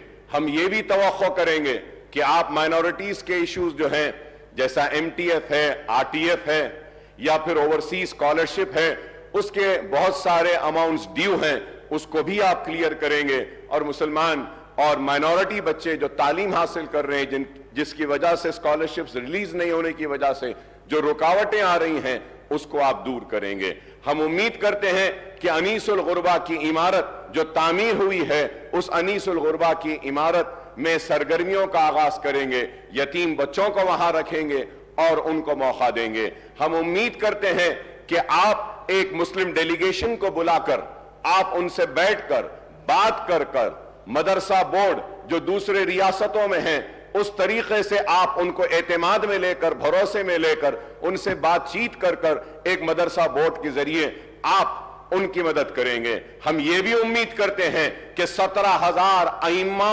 और मौजनों को आप अचलीकास को जो पैसा दिया जा रहा है उनके बराबर देंगे। आपके मैनिफेस्टो में आपने कहा कि 12,000 देंगे, लेकिन मैं कहूंगा कि हुकूमत का कोई मजहब नहीं होता, हुकूमत का कोई मजहब नहीं। जब अचलीकास पुजारीज को आप 25,000 दे रहे हैं तो हुकूमत की जिम्मेदारी है कि वो मुस्लिम अइम्मा और मौजनों को भी उन्हीं के बराबर दें। मैं उम्मीद करता हूं कि शादी मुबारक की स्कीम को जो मजलिस के नुमाइंदगी पर ग्रीन चैनल में डाला गया था, आप उसको जारी रखेंगे ग्रीन चैनल में, और उसके जरिए शादी मुबारक के सारे जितनी भी पेंडिंग दरखास्तें हैं उसको क्लियर करेंगे। मैं ये भी उम्मीद करता हूं कि 1 लाख रुपए का जो लोन मुसलमानों को देने का वादा किया गया था उसको दिया गया था। इलेक्शन का नोटिफिकेशन आने के बाद इलेक्शन कोड ऑफ कंडक्ट की वजह से उसको रोक दिया गया था। उम्मीद करता हूं कि नई हुकूमत वो जितने भी मंजूरियां जो हुई हैं, जो सैंक्शन हुए 1 लाख, उनको फौरन रिलीज करेगी। मैं उम्मीद करता हूं कि जो मशीन्स जो दिए गए थे, जो स्विंग मशीन्स खवातीन को दिए गए थे, जिनकी मंजूरी हुई लेकिन इलेक्शन कोड की वजह से रोक दिया गया था, आप उनको भी रिलीज करेंगे। मैं उम्मीद करता हूं कि CBCID की इंक्वायरी जो वह औकाफी जायदादों की तहफ्फुज के लिए बनाई गई थी, उसकी रिपोर्ट को आप टेबल करेंगे। मैं उम्मीद करता हूं कि कांग्रेस की हुकूमत औकाफी जायदादों का तहफ्फुज करेगी। 70 बरस की इस तारीख में मुसलमानों की औकाफी जायदादों को तबाह बर्बाद किया गया, उनको लेफ्ट एंड राइट बांटा गया, चाहे वो तेलुगु देशम की हुकूमत हो, चाहे वो कांग्रेस की हुकूमत हो या BRS की हुकूमत हो। जब हुकूमत में आने से पहले तो बड़े हमदर्दी का इजहार करते हैं औकाफी जायदादों की तहफ्फुज के लिए, लेकिन इख्तिदार में आने के बाद उनकी रविश कुछ और होती है, और उसी रविश का नतीजा है कि हुसैन शाह वली रहमतुल्लाह अलैह की 1,600 एकड़ आराजी चले गई, आज नहीं है। आज मैं उम्मीद करता हूं कि आप उसको टेबल करेंगे। मैं उम्मीद करता हूं कि आलेर का एनकाउंटर जो हुआ, पुलिस की मौजूदगी में, पुलिस की कस्टडी में पुलिस एनकाउंटर करके उन मासूमों को मार देती है। हमारे मुतालबे पर एक इंक्वायरी कमेटी बनाई गई थी। मैं उम्मीद करता हूं कि आप टेबल करेंगे उस रिपोर्ट को और वो कातिलों को सजा देंगे जो पुलिस कस्टडी में उन मासूमों को गोली मारकर मार दिए गए। मैं उम्मीद करता हूं कि हुकूमत मसाजिद का तहफ्फुज करेगी। मैं उम्मीद करता हूं कि आशुर खानों का तहफ्फुज करेगी, क्योंकि आज बातें तो बहुत की जाती हैं लेकिन हमको इंसाफ से महरूम रखा जाता है। मैं आपके जरिए यह बात जरूर कहना चाहता हूं कि मजलिस इत्तेहादुल मुस्लिमीन हर सेशन में या हर असेंबली में आवाज को बुलंद करती है और अपने हक को हासिल करती है और हम जिद्दोजहद करते हैं। पुराने शहर में रोड वाइडनिंग्स की मंजूरियां हुई हैं, लेकिन रोड वाइडनिंग्स नहीं हुए हैं। बोजागुट्टा में वहां पे हाउसिंग के लिए बार बार मुतालबा किया गया, नहीं हुआ। मैं ये भी बात आपसे कहूंगा कि मजलिस इत्तेहाद उल मुस्लिमीन और मैंने ऐवान असेंबली में इस मसले को बार बार उठाया और उस वक्त के चीफ मिनिस्टर केसीआर साहब ने मंजूरी दी थी। लाल दरवाजे की मंदिर के लिए 20 करोड़ रुपए मंजूर किए थे, लेकिन आज तक भी लाल दरवाजे की उस मंदिर के काम के लिए आगाज नहीं हुआ। मीटिंगें तो बहुत हुई, लेकिन काम नहीं हुआ। और पुराने शहर के पेडेस्ट्राइजेशन के प्रोजेक्ट के लिए, हॉकर्स के लिए ब्रिजेस डालने का ऐलान किया गया, वो भी काम अभी पेंडिंग है। पार्किंग लॉट्स का है। मैं नई हुकूमत के सरबराह और चीफ मिनिस्टर साहब से, रेवंत रेड्डी साहब से मुतालबा करूंगा कि आप पुराने शहर के और शहर हैदराबाद के सारे हमारे एमएलएस की एक मीटिंग बुलाइए। हम सारे मसाइल को आपके सामने रखेंगे और उन मसाइल को आप एक के बाद एक उनको हल करते हुए आप आगे बढ़े, तो हम आपके ममनून और मशकूर रहेंगे। इसके साथ ही साथ मैं ये बात भी कहूंगा आपसे कि आपने अपने मैनिफेस्टो में इतने वादे, इतने ऐलानात सब कुछ किए, लेकिन अफसोस के साथ कहना पड़ता है कि मैनिफेस्टो में उर्दू का जिक्र नहीं था। रियासत तेलंगाना की दूसरी सरकारी जबान का मौक़िफ़ दिया तो टीआरएस की हुकूमत ने और केसीआर साहब ने दिया। मैं उनका शुक्रिया अदा करता हूं कि उर्दू को दूसरी सरकारी जबान का मौक़िफ़ दिया गया, लेकिन उर्दू के साथ इंसाफ हुआ, लेकिन जैसे होना था वैसा नहीं हुआ। मैं उम्मीद करता हूं कि आप उर्दू के साथ इंसाफ करेंगे, उर्दू को उसका जायज हक देंगे और उर्दू बोलने वालों के साथ इंसाफ करेंगे। आपने अपने मैनिफेस्टो में यह भी कहा कि डीएससी का इनेकाद करेंगे। हम बार बार बोलते रहे हैं, राजशेखर रेड्डी साहब के दौर से हम बोलते आए हैं और मैं राजशेखर रेड्डी साहब को हर वक्त याद करता हूं, क्योंकि वो एक हमदर्द शख्स थे। और अगर कोई कहता है कि हम कांग्रेस के करीब थे, तो मैं ये कहना चाहता हूं कि हम कांग्रेस के करीब राजशेखर रेड्डी की वजह से थे, उनके अखलास की वजह से थे, उनकी मोहब्बत की वजह से थे, उनके हमारे लिए हमारे मसाइल को हल करने की वजह से थे। हम राजशेखर रेड्डी साहब के बेशक करीब थे, हमारे काम करते थे। और आज हम आपसे मुतालबा करते हैं, आपसे दरख्वास्त करते हैं कि उर्दू के साथ इंसाफ करिए। डीएससी को उर्दू के पोस्ट जो होते हैं उसमें आप डीएससी जब करते हैं तो एससी एसटी और बीसीज रहते हैं। वो एससी एसटी बीसीज को उर्दू नहीं आती है, लेकिन कानून ये कहता है कि आप एससी एसटी को वो पोस्ट दें, तो आपको चाहिए कि आप 2 वक्त उसका नोटिफिकेशन दें। 2 वक्त नोटिफिकेशन देने के बाद वो जितने एससी एसटी के और बीसीज के उर्दू के जो पोस्ट हैं जो अनफिल्ड हैं वो ओपन हो जाते हैं। ये इंपॉर्टेंट चीज है। मैं उम्मीद कर रहा था कि आपकी थिंक टैंक आपको बोलेगी और कहेगी कि उर्दू के पोस्ट के लिए, उर्दू के लिए इंसाफ के लिए मैनिफेस्टो में ये बात डालेंगे कि हम उर्दू के पोस्ट को डिरिजर्व करेंगे, लेकिन ये काम नहीं हुआ। मैं उम्मीद करता हूं कि आप ये काम करेंगे। उर्दू जब दूसरी सरकारी जबान है तो जितने भी कॉम्पिटिटिव एग्जाम्स हैं, जितने भी प्रमोशन के एग्जाम्स हैं डिपार्टमेंटल, उसको उर्दू में भी मुनक्किद करना चाहिए। यह जरूरी है, यह काम नहीं हो रहा है। और जितने रिक्रूटमेंट के आपके एग्जाम्स हैं वो एग्जाम्स को भी उर्दू में रखिए, यह भी जरूरी है। मैं उम्मीद करता हूं कि आप मेरे इन बातों पे तवज्जो देंगे। और मैं इसके साथ ही साथ आगे बढ़ते हुए यह बात भी आपसे कहूंगा कि it was in 2004 on the eve of assembly polls the Congress party had entered into a poll alliance with TRS after promising Telangana state. More than 5 years later, in the second term of the UPA government at the center and the Congress government in the state, the central government made the December 9th announcement of Telangana statehood in 2009, plunging to the united AP into a turmoil. Ultimately, the Congress working committee decided to bifurcate Andhra Pradesh in mid-2013 and followed it up with enactment of AP Reorganization Act in early 2014.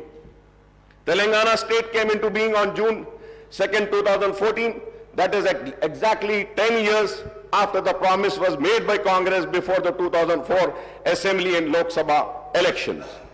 Earlier too, during 1969 and 1971, the Telangana agitation rocked the united AP, and it was led by former congressmen who had floated Telangana Praja Samiti. Incidentally, this earlier movement was suppressed by the Congress government at the state and in the united Andhra Pradesh state, sir. Sir, I would like to tell my Congress friends that the history cannot be one-sided and it has to be two sides.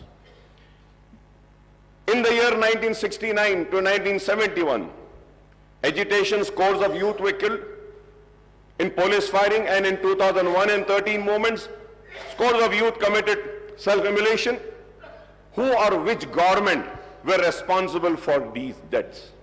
I don't know how the change of government following the assembly polls can be called as the liberation day, liberation of Telangana people from 10 years of repression. So I'm saying this because I'm very saddened. When I was going through the Honorable Governor's address, in my 25 years of legislature life, I have never seen such an address by any government. Sir, I'm sorry to say, but I still feel like the Congress party is still in the election mode. Elections have ended. We said what we had to say. We criticized how much we wanted to. We also leveled allegations, personal remarks. But now, people have given their verdict. They have chosen you, and they have chosen them to sit there. They have chosen us to be here. So now we have to come together for the development of the state. We have to come together to fulfill the promises made by the party which has been given the responsibility of governing the state for the next 5 years. Sir, going further ahead, sir, the Congress and BRS term September 17th, 1948, the day of accession or merger of erstwhile Hyderabad state into Indian Union as integration day, whereas the BJP and left party term it as a liberation day. Now the Congress wants to celebrate the liberation day on December 3 or maybe December 7 as the party regained power after a gap of nearly 10 years since the formation of Telangana state. The Congress party has taken the historic decision on formation of Telangana state, but in the elections held in 2014, the people had given the mandate to TRS, which had fought for separate statehood. There is no doubt, yes, they had fought. And many other leaders joined them, and everybody fought for it. Yes, but we cannot deny the role, the major role of TRS and the major role of KCR. Again in 2018, the people voted for the TRS, which secured a greater majority. So terming the people's verdict in the previous two elections as something undemocratic or vote of autocratic, dictatorial or feudal role sounds something very sad, sir. It is not, sir. Sir, we are here. Sir, it is a democracy. We are living in a democracy. The people have the right. They can give me an opportunity or they can reject me. So we cannot question the decision of the people. If today the Congress is questioning and giving names to the verdict of the people of yesteryears, then the same thing might happen with the Congress for the verdict which have been given today by the people. We need to be cautious. Sir, we need to be very cautious. Elections have ended. We are here for progress. We are here for development. We are here to fulfill the promises made to the people. We have to be focused on that rather than, pulling each other apart from the, sir, so terming the people's verdict, I have already said, sir, Apart from the 6 guarantees outlined under Abhay Hastam and the promises made under Right to Youth, SC/ST Minority BC Declaration, many other initiatives have been assured by the Congress. Understandably, the governor's address has set out the priorities, policies, programs, and schemes of Congress government for all-round development of the state and welfare of all sections of people. I would like to recall that the backward classes, scheduled caste, scheduled tribe, and minorities account for an overwhelming proportion of the state's population, sir. They together constitute almost 85%, BCs 46%, SCs 15.5%, STs 9.2%, and minorities 14.3% of the state's population, sir. The Congress has committed to provide a better deal to all these sections. It has promised to introduce minority sub-plan as also the BC sub-plan, named after Mahatma Jyoti Phule.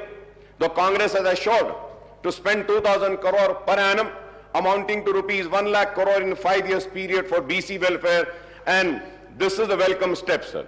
Similarly, the party has assured to enhance the minority welfare budget to rupees 4,000 crores, including 1,000 crore annually for subsidized loans to minority, youth, and women, sir.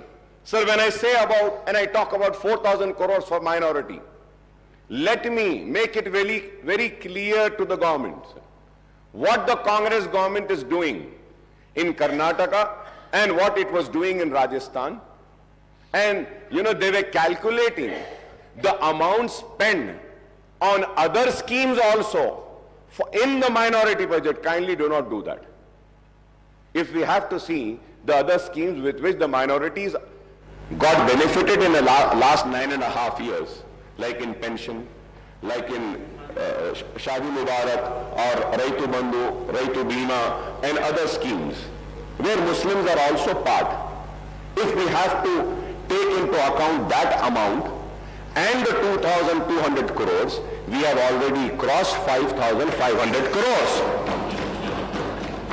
I hope that the 4,000 crores will be only for minority welfare department. I hope that. I hope. So the Congress has promised to rename Dalit Bandhu scheme as Ambedkar Abhaya Hastam and extend it to both SCs and STs, and to raise the financial assistance to rupees 12 lakh per family, sir. The party has also assured to raise the reservation of SC/STs to 18% and 12% respectively, sir. However, the Congress has maintained a silence on the demand for raising the reservation for socially and economically backward sections of Muslims of 12%, sir. Congress ने अपनी election की campaigning में इल्जाम लगाया 12%, 12%, 12%, मगर 12% का जिक्र अपने मैनिफेस्टो में नहीं किया। मैं जानना चाह रहा हूं चीफ मिनिस्टर साहब से, ठीक है इन्होंने नहीं दिया, क्या आप देने वाले हैं? क्या आप देंगे? क्या आप सिंसियर हैं? सवाल है। और असेंबली के रिकॉर्ड्स को उठाकर देखिए, मजलिस इत्तेहादुल मुस्लिमीन की तरफ से मैंने खड़े होकर उस वक्त कहा था 12% मिलता है, मिलने दो नहीं, हमको 4% जो हम हासिल करें राजशेखर रेड्डी साहब के दौर में, उसको कायम रखना, ये बड़ी जिम्मेदारी है। तो आप ठीक है ये नहीं दिए, आप दे रहे हैं क्या बताइए? क्या आप देंगे क्या? And I go for the red, sir. Sir, I may recall that the Telangana government has enacted a bill in the state legislature based on the report of the State BC Commission and ST/SC Commission and the findings of Sudhi Commission and Chellappa Commission to raise the quantum of reservation to 12% for BCE category and 10% for STs. Sir, I would like the Honorable Chief Minister Saab, Mr. Revant Reddy Saab, to clarify on the government stand on this issue, sir. Regarding the minority sub-plan and BC sub-plan, I may point out that this has been a persistent demand of AIMIM in the United Andhra Pradesh when the Congress was in power and in Telangana state after its formation, sir. In fact, we had suggested to the Telangana government to enact a legislation on the patterns of Act number 6 of 2022, the AP Minorities Component Outlay Allocation and Utilization of Financial Resources Act 2022 and Act number 13 of 2019, the AP BC Sub-Plan Planning Allocation and Utilization of Financial Resources Act 2019 for earmarking the funds for minorities and BCs in the state budget, sir. So now our party AIMIM once again reiterates the demand for enacting the two separate legislation, one for the minorities and other for the backward classes, providing for minority component and BC component in Telangana state budget, and making allocation for the sub-plan for the forthcoming state budget for the financial year 2024 and 2025, sir. Sir, when I say this, sir, you can go through the records and see about the BCs, sir, the treatment given to the BCs, all the BCs corporation. My learned friend, Sridhar Babu, was with me as a member in Public Accounts Committee. We had asked for the details, and we saw the details of the allocation made to the BC, मुख्तलिफ BC के महकुमों को, तो देखकर बड़ी हैरत हुई थी. मैं उम्मीद करता हूं कि आप उनके साथ इंसाफ करेंगे. SC और ST के रिजर्व सीट्स पर भी शायद अगर मैं गलत ना हूं तो सबसे ज्यादा सीटों पर आवाम ने आपको मुंतखब किया. इस उम्मीद के साथ कि उनके साथ भी इंसाफ होगा, और हम उम्मीद करते हैं कि आप सब के साथ इंसाफ करेंगे. We hope that the Congress government would fulfill its assurance to conduct a caste census and effect an increase in BC reservation within 6 months of assuming power in the state, sir. क्योंकि आपने कहा है ये बात, और फिर the Congress has not elaborated on the quantum of raise in BC reservation in education and public employment in the state except promising a hike. कितना करेंगे आप, वो आपने नहीं कहा.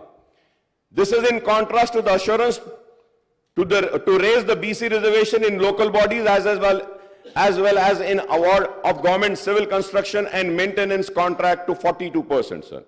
Assuming that the reservation for BCs in education and public employment are raised to 42%, apart from the proposed increase in SC/ST reservation to 18 and 12%, this would, Honorable Panel Speaker, sir, this would raise the total quantum of reservation for SC/STs and BCs together to 72%. 72%, sir. So we do not know whether the enhancement of reservation to 72% will pass the muster, as the Supreme Court has laid down the Lakshman Rekha of 50% for overall reservation for weaker sections. If we add the BC reservation, Honorable Panel Speaker, sir, if we add the BC, if we add the EBC reservation of 10% and an increase of 8% reservation for SEBC, Muslim category BCE, the overall reservation will reach 90%. It is going to be 90%. Is this possible in the prevailing circumstances, whether the present central government is opposed tooth and nail to any increase in reservation for backward classes, apart from total opposition to any kind of reservation to the minorities? Is a question which needs to be answered, sir. A reality check on the issue would be needed, sir.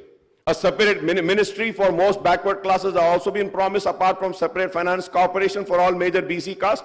We hope that the existing finance corporation and cooperative societies federation in various BC groups are strengthened with allocation of more funds and assisting these groups. Honorable Panel Speaker, sir, we welcome the promise to introduce the Right to Public Service Act, apart from setting up comprehensive portal for receiving and addressing public complaints and grievances, sir. Sir, जब मैं इसकी बात करता हूं तो इसके साथ साथ ये भी कहूंगा कि हर महकमे में जैसा ऑफिशियल लैंग्वेज कमीशन है, आप मुसलमान को रखिए ताकि वो उर्दू के इंप्लीमेंटेशन के लिए उस पर गौर करें. हायर एजुकेशन डिपार्टमेंट है, वाइस चेयरमैन एक मुसलमान को दीजिए. यूनिवर्सिटीज हैं, वहां पे एक मुसलमान को दीजिए. आप इंफॉर्मेशन का जो है उसमें आप मुसलमान को दे सकते हैं, और कई वकील हैं, पब्लिक प्रोसिक्यूटर्स मुसलमानों को दे सकते हैं. लेकिन आज ये चीज नहीं हो रही है. मैं उम्मीद करता हूं कि मुसलमानों को उनका हक दिया जाएगा. So the 6 guarantees are going to be cornerstone of the Congress government action plan for the state, sir. The government has implemented 2 of the promises made in the manifesto, and it has assured that a definite and time-bound action plan will be announced soon to implement the other guarantees in the poll manifesto, sir. Sir, when I talk about the poll manifesto, sir, about 6 guarantees, sir. Sir, I have all the details, sir. Like Mahalakshmi scheme, sir, gas cylinder 500 rupees, free travel for women farmers, financial assistance of 15,000 per acre, rupees 12,000 per annum to agricultural bonus of 500 paddy waiver and all land extent and number of farmers, ये सारी चीजें जब हम देखते हैं sir, I don't know whether people know about this sir. I might be wrong, but I would request the government to please correct me. Please do correct me. So 2,500 per month to every BPL family woman. Sir, अगर हम BPL family woman में card में से एक औरत को अगर ले लेते हैं पर मंथ, नहीं मैं एक को ले रहा हूं, मैं सिर्फ एक को ले रहा हूं, एक को ले लेते हैं तो 2,249.75 crores per month sir, per annum 26,997 sir. Sir, gas cylinder for 12 months 12 cylinder अगर हम देंगे पर ईयर सर 5,399. बिल्कुल साहब, आप दीजिए. 3 ने साहब, आप जो ऐसे 4 महीने चला बोलो उनको, चला लेते हो, चला ले, गांव में लकड़ी के साथ चला लेते साहब, बेफिक्र रहो. Free travel for women sir, free travel for women अगर इसको हम देखते हैं sir 2,190 crore sir. Farmers sir, financial assistance sir, total agricultural के आप साइट पर जाके देखिए सर, जहां पे जिरात हो रही है वो जुमला एकरेज है 1,54,40,580 सर. तो अगर हम किसानों को जो वादा करें वो देते हैं 23,160.87 crore sir. Sir 12,000 per annum to agricultural labor sir. I was listening to my learned friend, he said कि दो को भी दे देंगे, बोले मियां बीवी दोनों को देंगे. I don't know if it is the policy of the government or what. Very good, very good. दो को दे रहे हैं, बहुत अच्छा है. I was just listening to honorable learned friend of mine, he said कि एक ने 2 को देंगे. मैं एक को देने की बात लिया साहब, सिर्फ एक को लिया तो they are 25 lakh labours are they sir, उसके लिए 3,000 करोड़ होना सालाना सर. आप 2 को देंगे बोले 6,000 करोड़ होना है.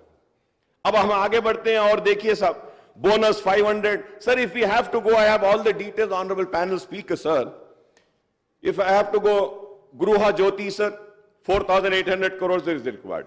Indrama Indulu sir 25,000 crores is required. Yuva Vikasam 38,894 crores is required sir. I have all the details sir. It is not that I have done my homework and research sir. Sir, implementation of Vidya Jyoti Patakam, Abdul Kalam, Tofe Talim and all this sir. For that 6,476.66 crores is required sir. Sir, MPhil PhD sir, for that, और उसके बाद में graduates को भी आप देंगे बोले, फिर इंटर स्टूडेंट्स को भी देंगे बोले, एसएससी को भी देंगे बोले, तो उसके लिए, और फिर वो सारे जब हम देखते हैं सर 294, 1,800, 2,600, अब इतने हैं सर, thousands and thousands है sir. And I wish you all the luck, because I know this sir, because I know this. Congress have ruled this country and ruled the state 16 times sir. Very learned people are there, educated people are there, they know how to rule, and I'm sure and I'm confident they are going to fulfill the promises.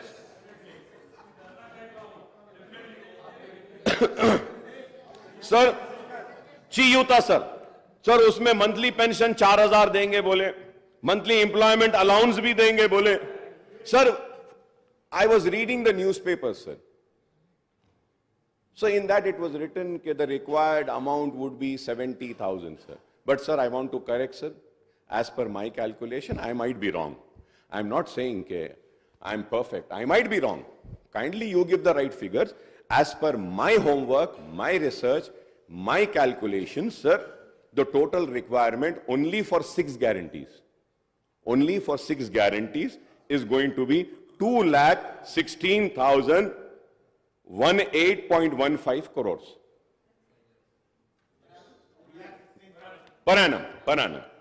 और उसके बाद में if you have to see the entire many other promises, जैसा वो bike देते बोले, वो allowance देते बोले, हाँ वो डबल बेडरूम, वो सारे चीजें sir when we finally sir, अब उसको पूरा देखते हैं सर, तो I might be again wrong sir, I want the government to correct me sir. 3,10,492.15 crores, मतलब 3,10,492.15 crores are required. And I'm sure the people who have prepared the manifesto knew about the financial state of the financial state of our state. So, and sir, I listen, bhai, aap itna gusse mein kyun aa rahe ho? That's what I'm saying. That's what I'm saying, sir. मैं यही कह रहा हूं, आप नहीं करेंगे बोल के मैं थोड़ी बोला आपको, आप काबिल है बोला मैं। आप लोग हिंदुस्तान में सबसे ज्यादा हुकूमत करे बोल रहा हूं, रियासत में आप लोग करे हैं बोल रहा हूं, और मैं ये कह रहा हूं कि काबिल लोगों ने बड़ी काबिलियत के साथ, बड़ी ही मेहनत के साथ इस मैनिफेस्टो को बनाया है और इस मैनिफेस्टो पे अवाम ने भरोसा किया है। और मैं ये भी कह रहा हूं कि ये प्रॉमिसेस को फुलफिल करने के लिए ना सिर्फ मैं, हम सब आपका ताउन करने तैयार हैं। गुस्से में आने की बात क्या है बताइए?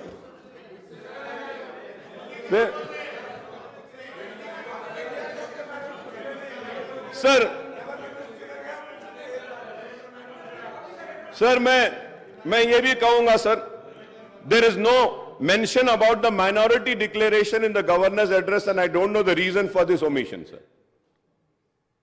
इसलिए मैंने कहा मुसलमानों ने आपको भी जिताया, मुसलमानों ने आपको भी जिताया, मगर आप दोनों ने मुसलमानों को नहीं जिताया, हम जीत गए।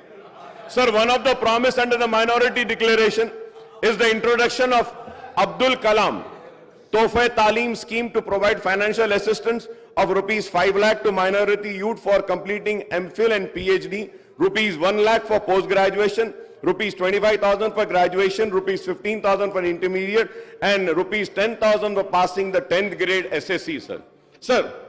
Sir, I would like to once again ask the people responsible for preparation of this manifesto, sir. Sir, by the way, sir, who is this Abdul Kalam? Is it, no, sir, it is written Abdul Kalam. Is it the India's first education minister, Maulana Abdul Kalam Azad? Or it is Abdul Kalam, India's missile man and former president, Mr. APJ Abdul Kalam? It cannot be both. इसमें तो सिर्फ अब्दुल कलाम लिखा, इसलिए मैं पूछ रहा हूं साहब, इस पे भी गुस्सा मत आओ, ये भी पूछ रहा हूं कि किसके जी।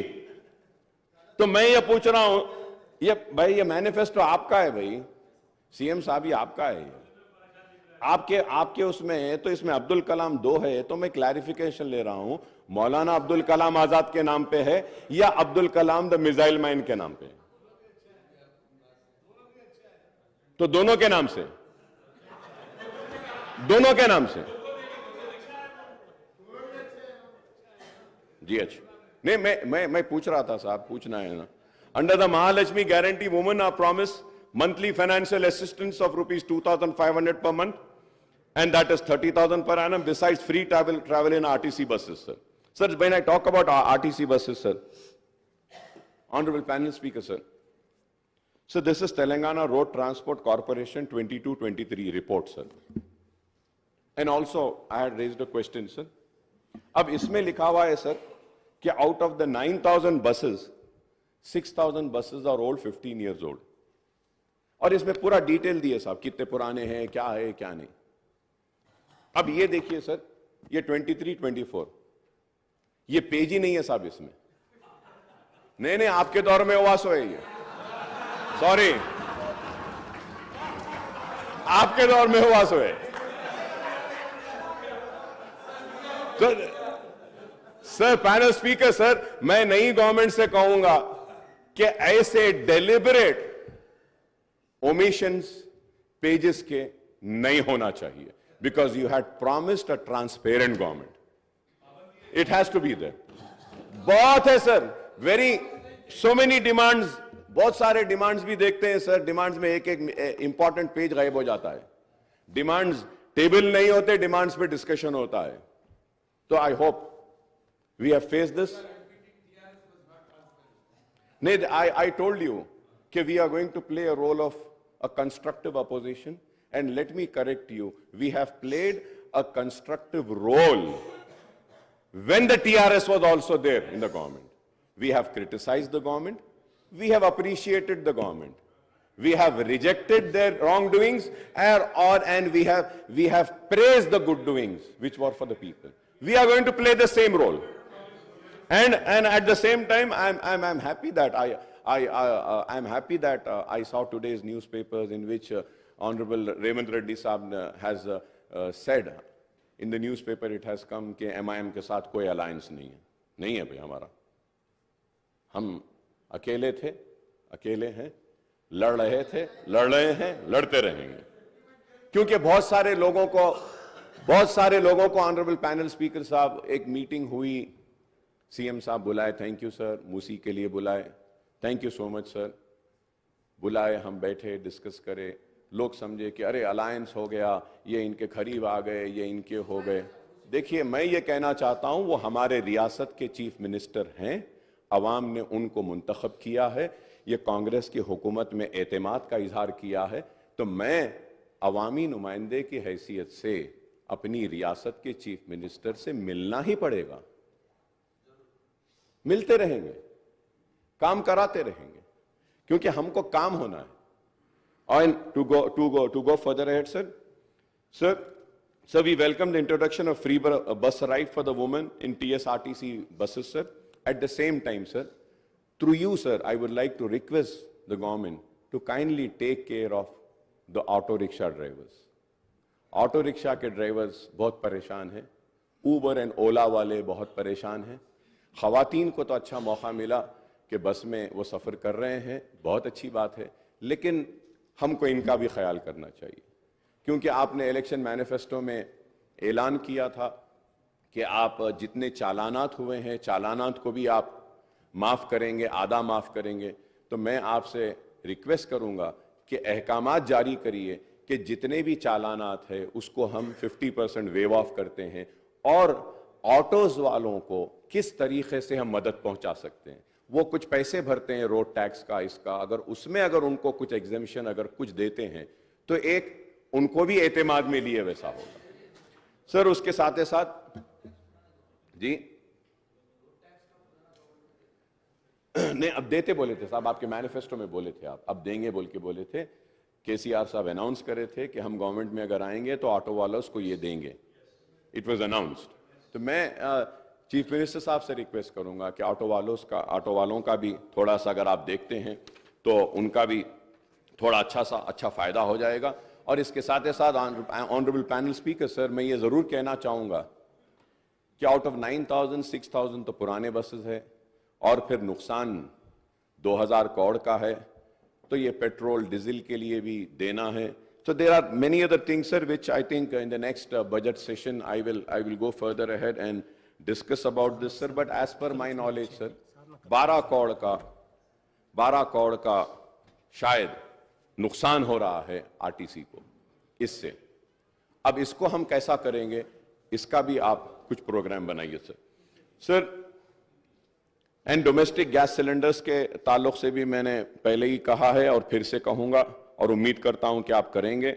और under Rythu Bharosa the assistant of 70 lakh farmers is been raised to 15,000 per acre and the coverage has been extended to 6 lakh share of khaldars also, sir. Bonus of 500.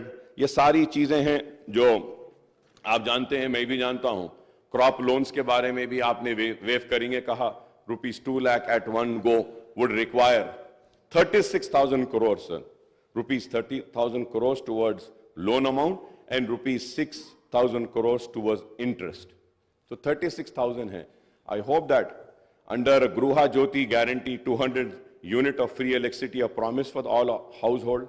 अब ये 200 कैसा देंगे, इसमें भी confusion है सर. 200 यूनिट कैसा देंगे? अब अगर मुझे 201 आएगा यूनिट, तो क्या 200 माफ करके 1 यूनिट के पैसे लेंगे? या अगर मुझे 500 यूनिट आ रहा है तो वो 500 यूनिट में से आप 300 माइनस करके 200 का लेंगे? इसमें क्लैरिटी नहीं है sir. So I request kindly issue the guidelines with which ये 200 यूनिट फ्री जो मिलेगा.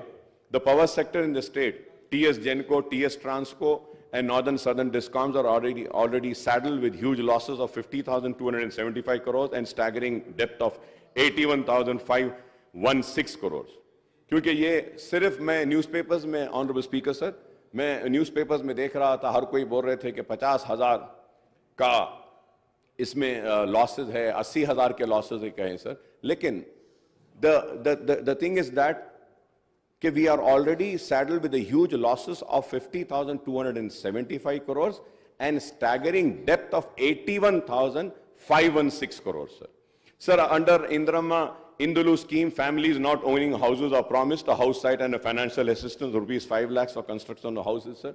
Sir, ये 2-bedroom houses के ताल्लुक से भी स्पीकर साहब मैं आपके जरिए हुकूमत की तवज्जो इस बात पे लाना चाहता हूं कि सर इलेक्शन कोड आने की वजह से जो लोगों को सर्टिफिकेट्स दे दिए गए थे, जो लोगों को हाथ में कागज दे दिया गया था कि ये यूनिट आपका है, तो उसकी चाबी अब तक नहीं दी गई और जो लिस्ट सैंक्शन हुई थी वो भी वैसी रुकी हुई है। सर, आपके जरिए मैं हुकूमत और हमारे चीफ मिनिस्टर साहब रेवंत रेड्डी साहब की तवज्जो इस बात पे लाना चाहता हूं कि मेरे कॉन्स्टिट्यूंसी में पुराने जो घर थे उनको तोड़कर 2 बेडरूम बनाए थे और उनसे वादा किया गया था कि बनने के बाद उनको दिया जाएगा, लेकिन इलेक्शन कोड आने की वजह से रुक गया है।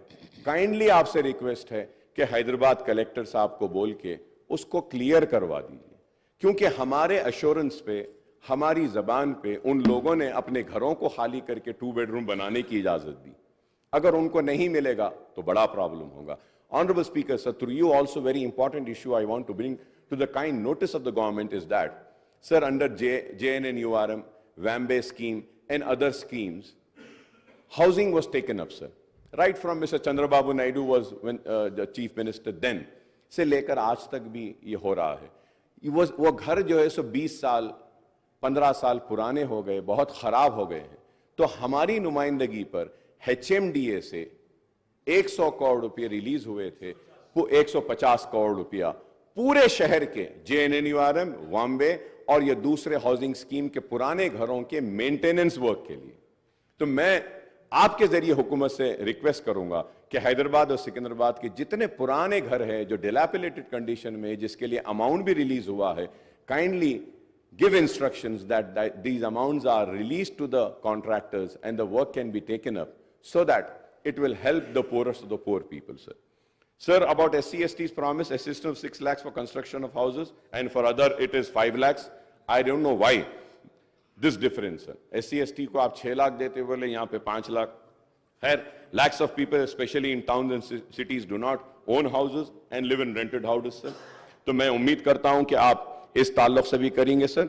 And I would like to know, sir, what are the criteria for selection of beneficiaries under this scheme?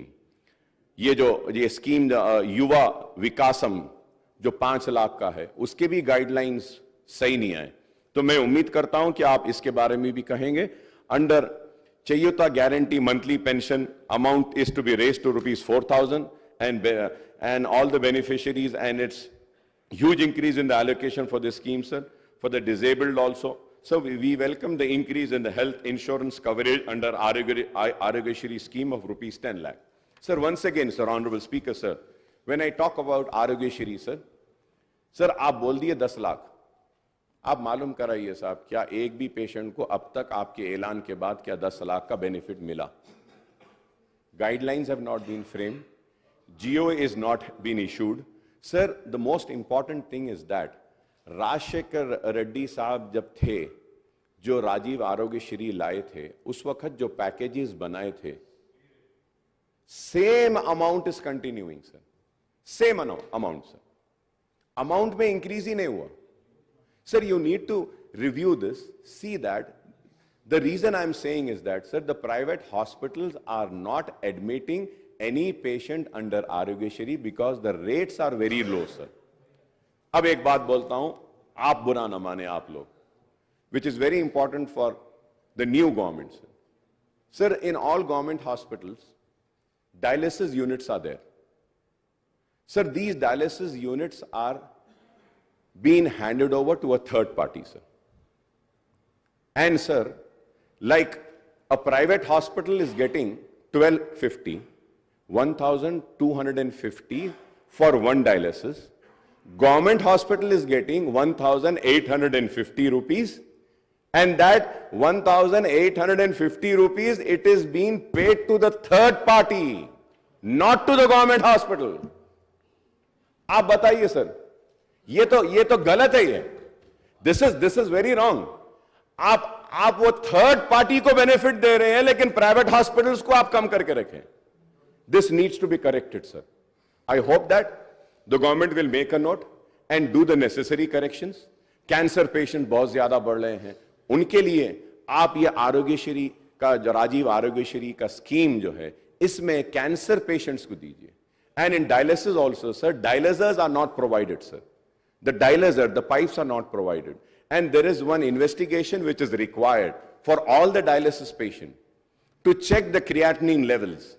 वो उसके लिए they have to make an additional payment. So such things are there which needs to be corrected, which was not corrected by this government in spite of repeatedly requesting. I hope that you will do the necessary corrections. This will help the poor people, sir. Sir, going further ahead, sir, it is apparent that you, especially in the rural and small towns, are being facing problems of unemployment.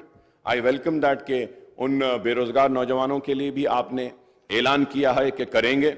Sir, ये इसमें ये moreover, youth have been promised monthly employment allowance of 4,000.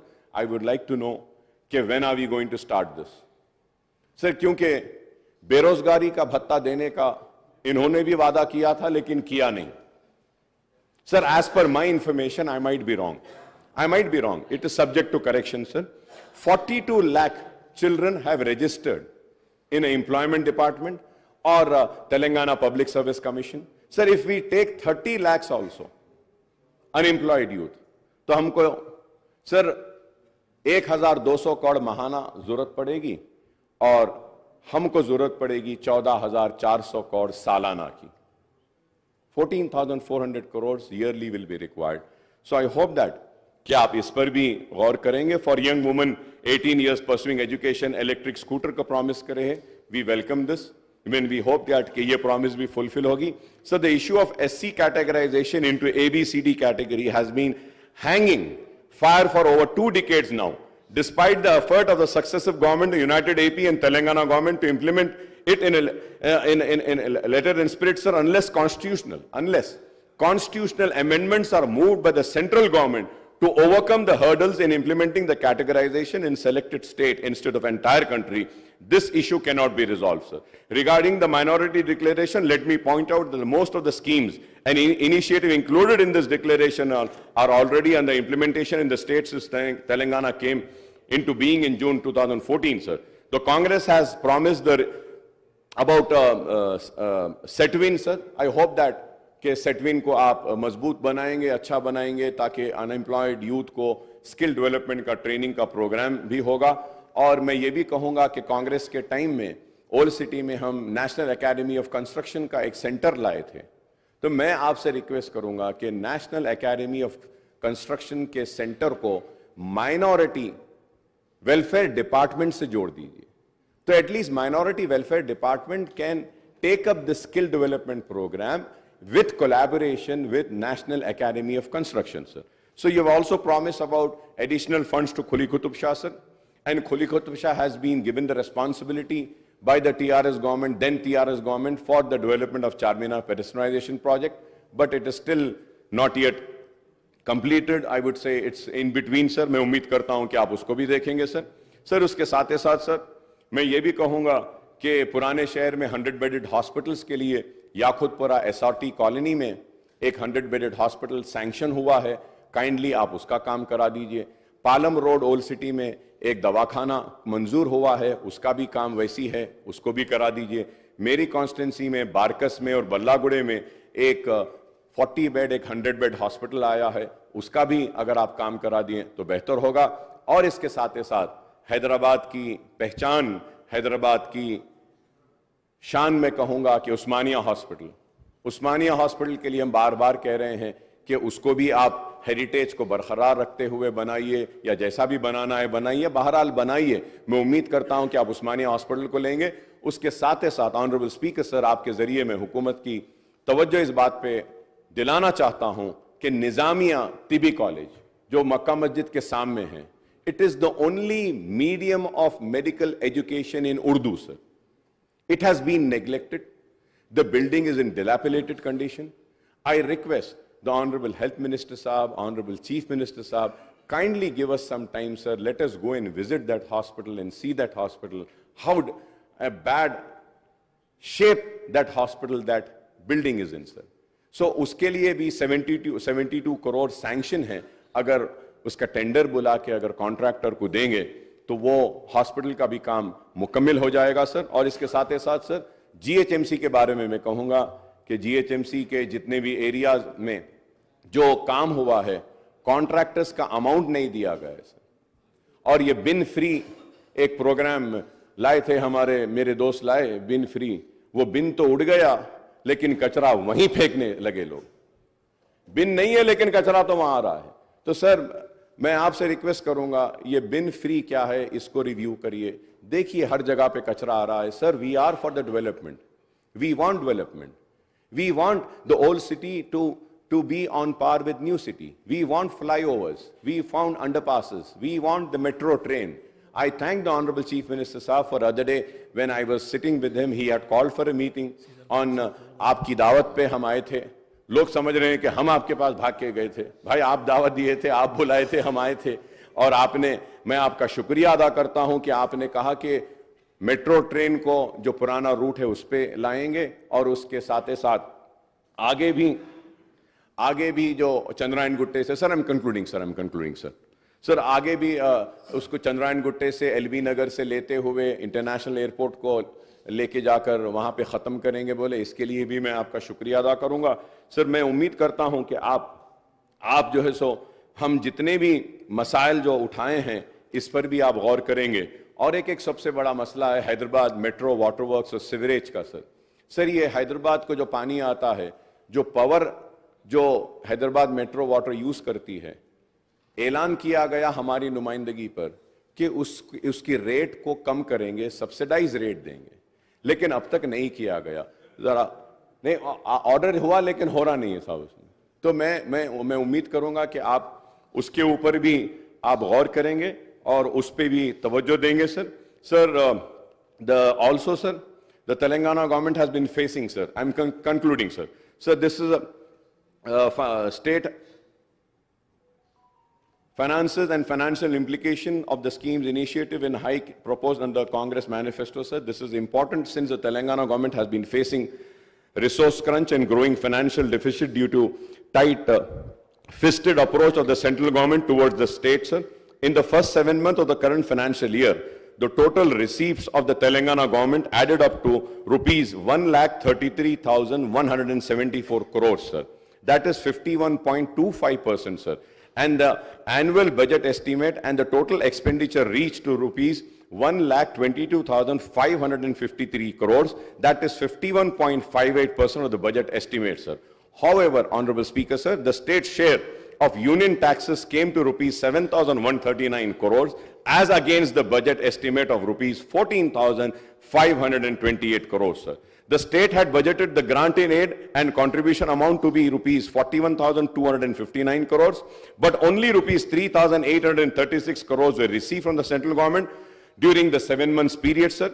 The state net borrowing during the 7-month period have reached rupees 33,378 crores as against the budget estimate of rupees 38,234 crores, sir. That is 87.3% of budget estimate, sir. The November data on the state budget is not available in the public domain, sir. ये साहब, ये इसको देखिए साहब, ये public domain से गायब क्यों कर देते हैं? I don't know. ये लोग के टाइम होता था साहब, आप थोड़ा उसको देखना साहब. And we have 4 more months before the financial year comes to a close on March 31st, sir, 2023, sir. I may be wrong, but I was just going through. I'm not sure, but I believe कि 3-4 दिन पहले 500 करोड़ रुपया आप लोगों ने कुछ loan लिया है. So क्या लिया है तो प्लीज बोलिए. और मैं चाहूंगा कि आप व्हाइट पेपर भी जारी करिए स्टेट के फाइनेंसेस पर, so that the people know कि what is the real financial position of the state, sir. The state cannot pile up borrowing as per its requirement, as it is hamstrung by the condition and restriction imposed by the Physical Responsibility and Budget Management FRBM Act, sir. According to the latest data, the borrowing limit for the Telangana government for the current year has been fixed to rupees 57,813 crores by the Union Finance Minister, but it was actually curtailed to rupees 42,225 crores after taking into account the additional borrowings of rupees 15,588 crores in the previous years. So, however, the Union Finance Minister has further curtailed the borrowing limit of Telangana state by 36,617 crores under open market borrowing as against the budget estimate of rupees 38,235 crores, citing overborrowing from open market in the previous year, sir. The state has already mobilized, Honorable Speaker, sir, the state has already mobilized 36,378 crores through open market loans in the current financial year up to the end of November 2023, sir. The state cannot raise any open market loans during the remaining period of the financial year till March 31, 2024, sir. I might be wrong, sir. This is subject to correction, sir. Sir, it can only avail a special drawing facility and resort to ways and means, advances and overdraft to meet its day-to-day requirements, sir. Overdraft. It is a very alarming. So this is why I say that a white paper needs to be tabled. Let the people know, sir.